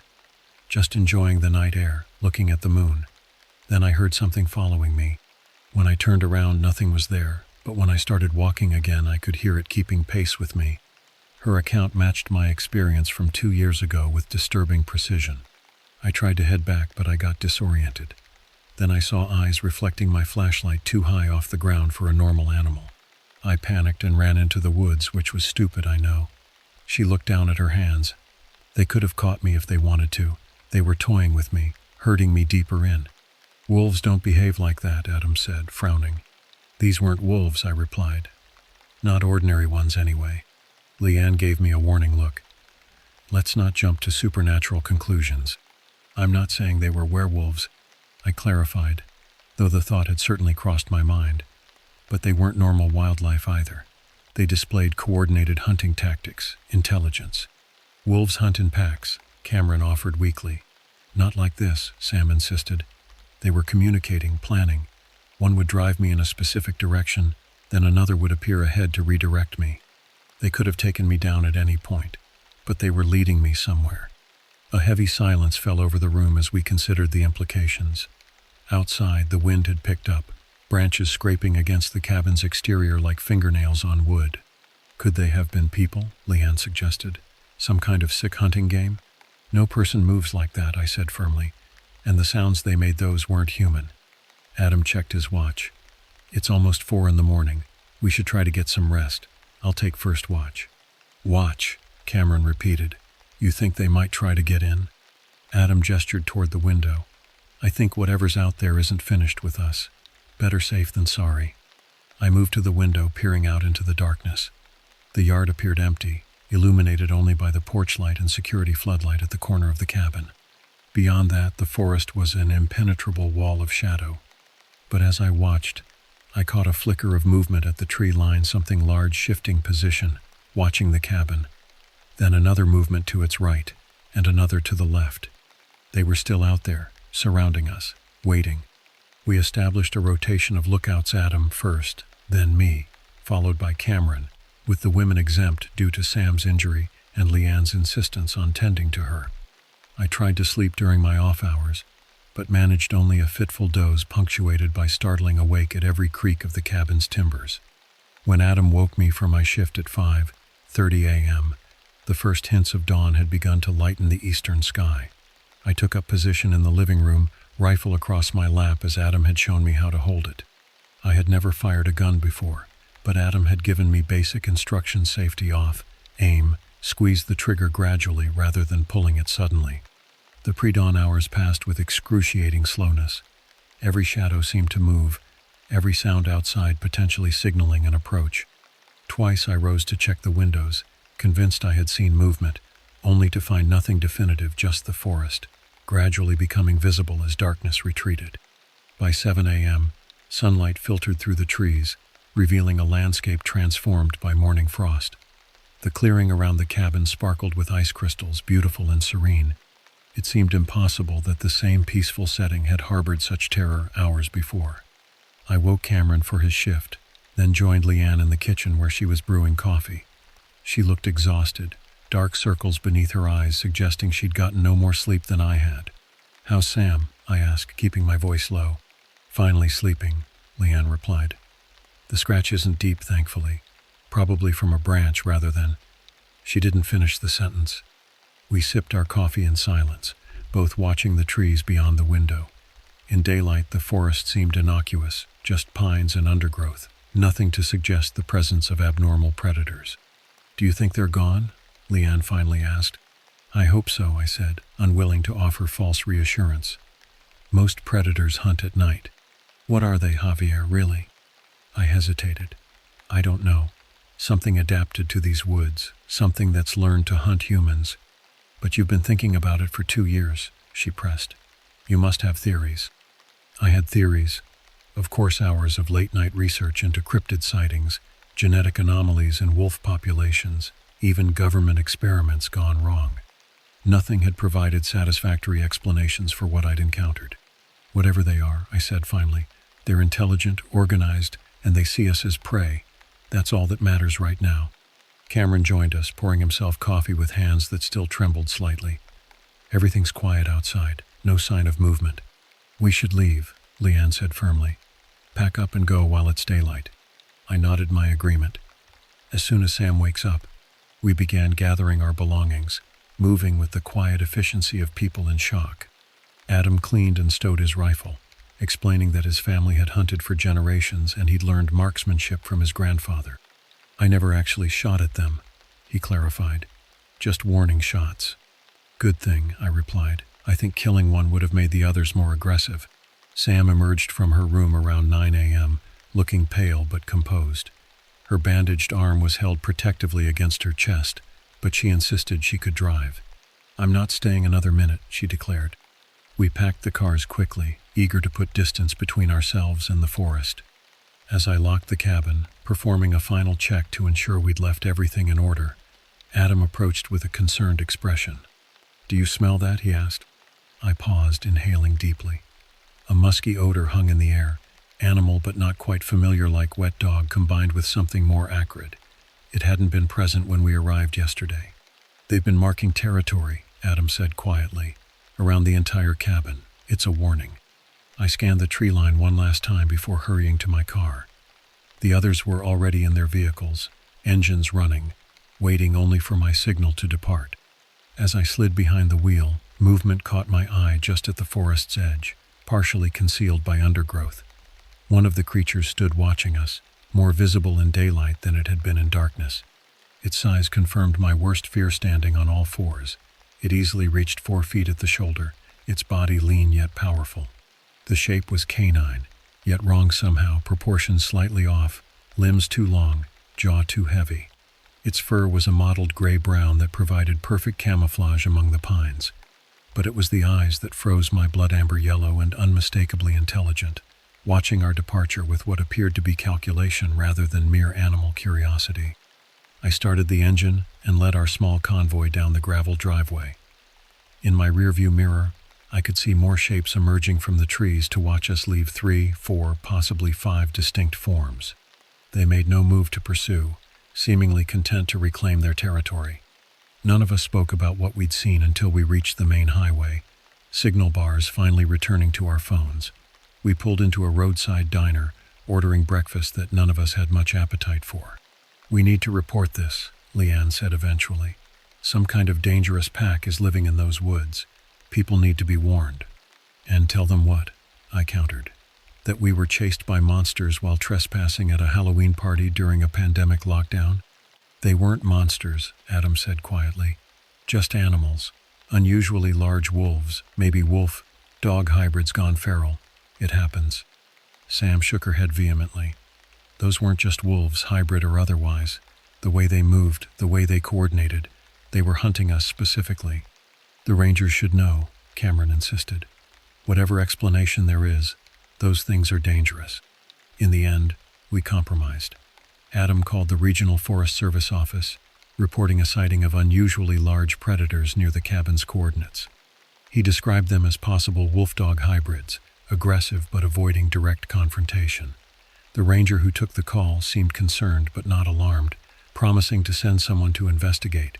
None of us mentioned the intelligence we'd witnessed, the deliberate herding tactics, or the impossible size and proportions.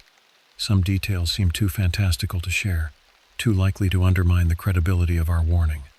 As we prepared to go our separate ways, a subdued mood settled over our group. The shared experience had changed something between us, created a bond of survival but also of doubt and unanswered questions. "What happens now?" Sam asked, her injured arm cradled against her chest. "We go home," I said. "We try to make sense of what happened." But I knew, as I suspect we all did, that some experiences resist rational explanation. The creatures in those woods existed in a category beyond our comfortable understanding of the natural world, not supernatural perhaps, but certainly not normal. And I knew with cold certainty that they remained there still, controlling their territory, hunting with intelligence that no wild animal should possess, waiting for the next humans foolish enough to venture into their domain. The drive home passed in a blur of fatigue and lingering adrenaline. Every dark shape along the highway made my heart rate spike, though rational thought insisted the creatures couldn't have followed us this far. By the time I reached my apartment, exhaustion had overwhelmed fear, and I collapsed into bed fully clothed. Dreams came immediately, vivid and disturbing, running through endless woods, pursued by shadows that moved with terrible purpose. In the dream, I could hear their communication, not in growls but in something more complex, almost linguistic in its patterns. I woke gasping, sheets twisted around me, the afternoon sun streaming through blinds I'd forgotten to close. Over the next few days, our group maintained constant contact through texts and calls, sharing nightmares, comparing details we remembered, searching for explanations that might restore our sense of a rational world. Cameron found news reports from previous yearshikers gone missing in those same woods. Bodies never recovered despite extensive searches. Adam researched wolf behaviors and concluded nothing matched what we'd encountered. Leanne spoke with a biology professor at her university who suggested some form of canine gigantism combined with unusual pack dynamics, but even she admitted the explanation felt inadequate. Sam's scratch became infected despite proper care, requiring antibiotics and leaving a scar that she showed me via video call, 3 parallel lines that the doctor had attributed to a branch but that we both knew came from something else entirely. A week after Halloween, I received a call from Francis, my cousin's husband. "Hey, thanks for cleaning up so well," he began casually. "Lance might head up there next weekend if you want to join him." My throat constricted at the thought. "I think I'll pass this time." "Everything okay? You sound strange." I hesitated, unsure how much to share. "Francis, has Lance ever mentioned seeing anything unusual in those woods? Any weird animals?" A pause, too long to be meaningless. "Why do you ask?" "We saw something while we were there. Several somethings, actually. Large predators moving in coordinated patterns." Another silence. Then, "Lance doesn't go into those woods after dark. Never has. Says it doesn't feel right." "And you never asked why?" "Some things are better left unquestioned," Francis replied, his tone suddenly serious. "The cabin's been in his family for generations. His grandfather used to say the forest had its own guardians, neither good nor evil, just territorial." "You knew," I said, realization dawning. "You knew something was out there." "I knew there were stories," he corrected. "Old hunting tales, local legends, nothing concrete." "Why didn't you warn us? Would you have believed me? By the way, don't go in the woods at night because there might be monsters." He sighed. "Besides, they don't bother you if you don't bother them. Stay near the cabin, respect the boundaries." "We didn't know there were boundaries to respect," I replied, anger rising. "Sam could have been killed." "I'm sorry," Francis said, sounding genuinely remorseful.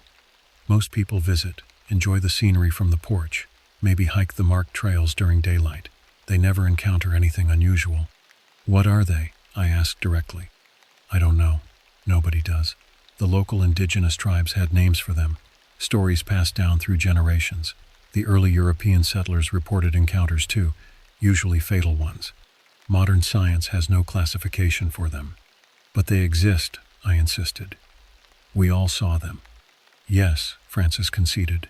They exist, and they've claimed that territory as their own for far longer than humans have been building cabins there. After ending the call, I sat in stunned silence, processing this confirmation of our experience. Part of me had still hoped for a rational explanation: stress, group hysteria, ordinary animals misidentified in darkness and fear. Francis had eliminated those comfortable possibilities. That evening, our group gathered on a video call. I shared what I'd learned, watching their expressions shift from vindication to renewed unease. The knowledge that others before us had encountered these creatures, that their existence was known, even if only through folklore, somehow made the experience more rather than less disturbing. "So what do we do with this information?" Cameron asked eventually. "Nothing," Adam replied. "What can we do? Report that we confirm some local legend about forest predators? We'd sound insane." "They're dangerous," Sam insisted. "People should know." "People already know," I said. "At least the locals do. It's why the area has so few permanent residents despite the beautiful landscape. It's why the hiking trails don't extend deep into those woods. They've adapted, created an unspoken boundary. And we crossed it," Leanne concluded quietly. The conversation continued late into the night, but we reached no satisfying resolution. Some experiences defy neat conclusions, leaving only questions and the lingering awareness that the world is larger, stranger, and more dangerous than we prefer to believe. In the months that followed, I researched obsessively folklore about forest guardians, scientific papers on undiscovered species, even conspiracy theories about government breeding programs. Nothing provided definitive answers, but patterns emerged across disparate sources: intelligent predators that walk the line between wolf and something else, territorial rather than unnecessarily aggressive, possessing communication abilities beyond normal animal capacity. I never returned to the cabin. Lance sold the property the following summer, saying only that it was time to let it go. I didn't ask if his decision related to what we had encountered. Some questions are better left unasked when you fear the answer. Sometimes, particularly on nights when the moon is full and bright, I dream of those woods again. In the dreams, I understand more than I did while awake that the creatures were neither supernatural nor entirely natural, but something that evolved alongside humans while remaining separate. Intelligent enough to avoid documentation, powerful enough to defend their diminishing territory against encroachment.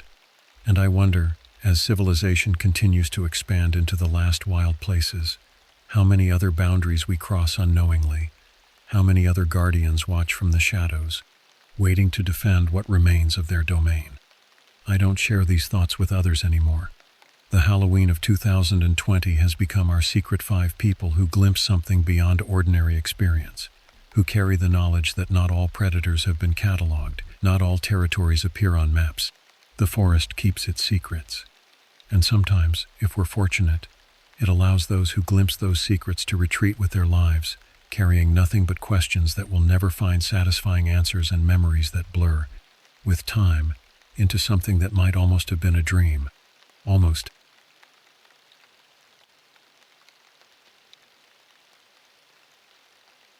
This is an encounter I experienced back in the winter of 2013. My parents had just purchased a secluded cabin in the eastern Appalachian Mountains, seeking solitude after decades of urban life. The property sprawled across 7 acres of densely wooded terrain, with a winding gravel driveway that stretched nearly a mile from what locals generously called the main road. Our nearest neighbor lived approximately 2 miles away as a crow would fly, but almost 5 miles by the actual mountain roads. The cabin itself was a sturdy 2-story structure perched on the northern slope of the mountain, with large windows designed to capture the breathtaking valley views. During daylight hours, the panorama was indeed magnificent. As night fell, however, those same windows transformed into black mirrors reflecting only the interior lights, while the surrounding forest disappeared into absolute darkness. My parents had begun the arduous process of relocating from their suburban home.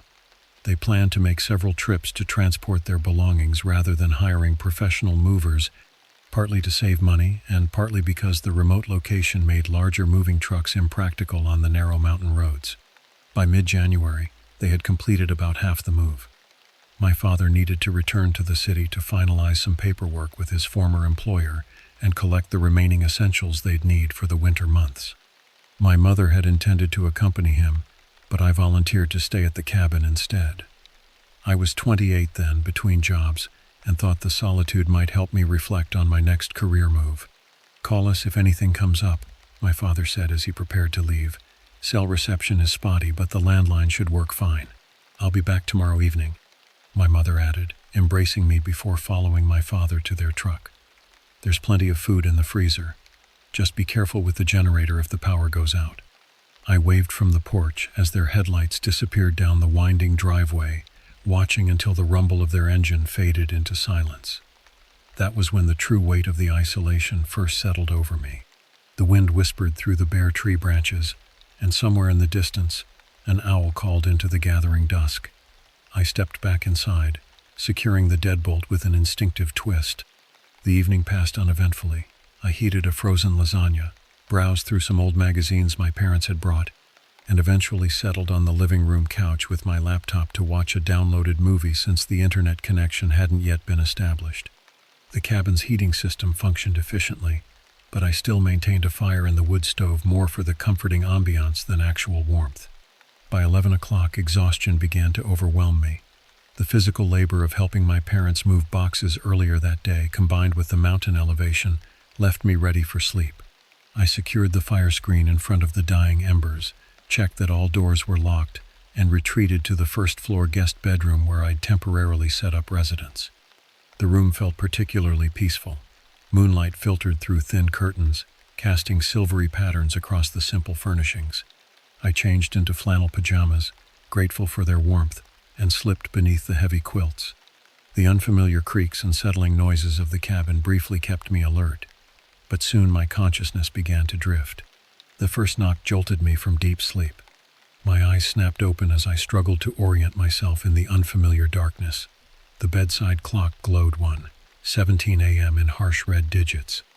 I remained motionless, ears straining, wondering if I'd dreamed the sound. Then it came again, 3 distinct knocks against the front door's glass panel, deliberate, forceful, unmistakable. My mind raced through possibilities. My parents returning unexpectedly, a neighbor with an emergency, but I hadn't heard a car approach, and visitors would surely call ahead given our remote location. The driveway's loose gravel announced vehicles well before they reached the house, and I'd heard nothing. The third series of knocks exceeded the previous in intensity, as though an impatient fist was demanding entry. The sound echoed through the cabin with alarming clarity. I sat upright, heart hammering against my ribs as fear crystallized into certainty. Someone was at the door, and they shouldn't be. I reached for my phone but found no signal. The mountainous terrain blocked reception in my bedroom.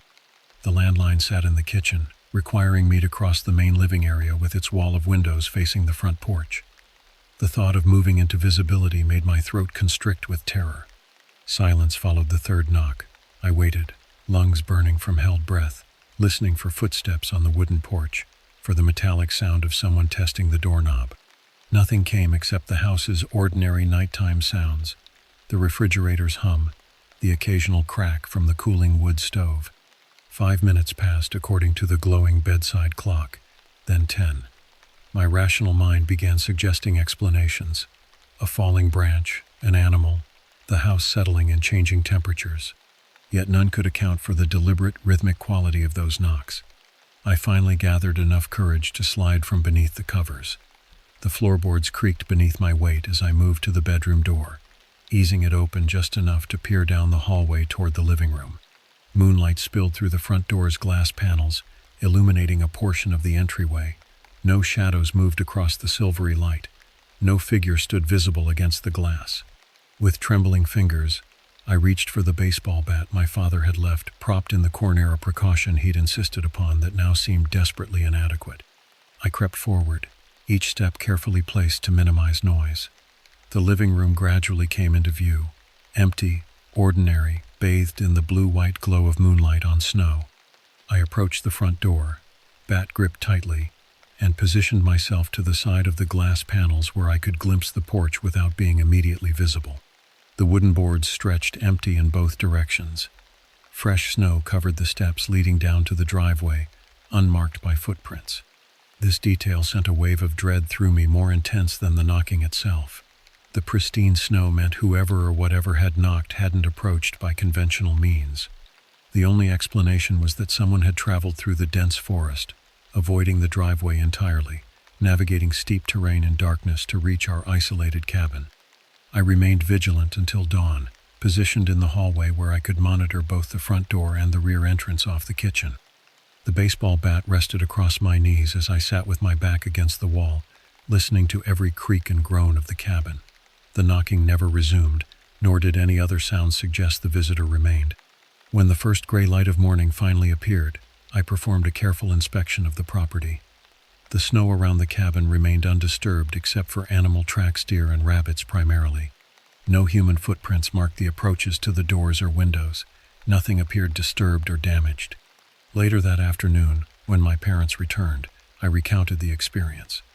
My father immediately checked the property again, this time venturing further into the woods than I had dared alone. He discovered nothing unusual except for a strange arrangement of broken branches about 50 yards into the forest that he insisted must have been caused by recent heavy snowfall. We installed motion-activated security cameras the following week. For months, I found myself startled awake at night, certain I'd heard knocking again, only to review empty footage the next morning. We never captured anything unusual on the cameras, yet during my subsequent visits to the cabin, I never again stayed there alone. What troubles me most isn't the absence of an explanation, but rather what might have happened had I answered the door. In my darkest moments, I'm grateful for the fear that kept me in bed, listening to those knocks gradually fade into the mountain's vast silence. Some visitors, I've come to believe, aren't meant to be received. Years have passed since that night.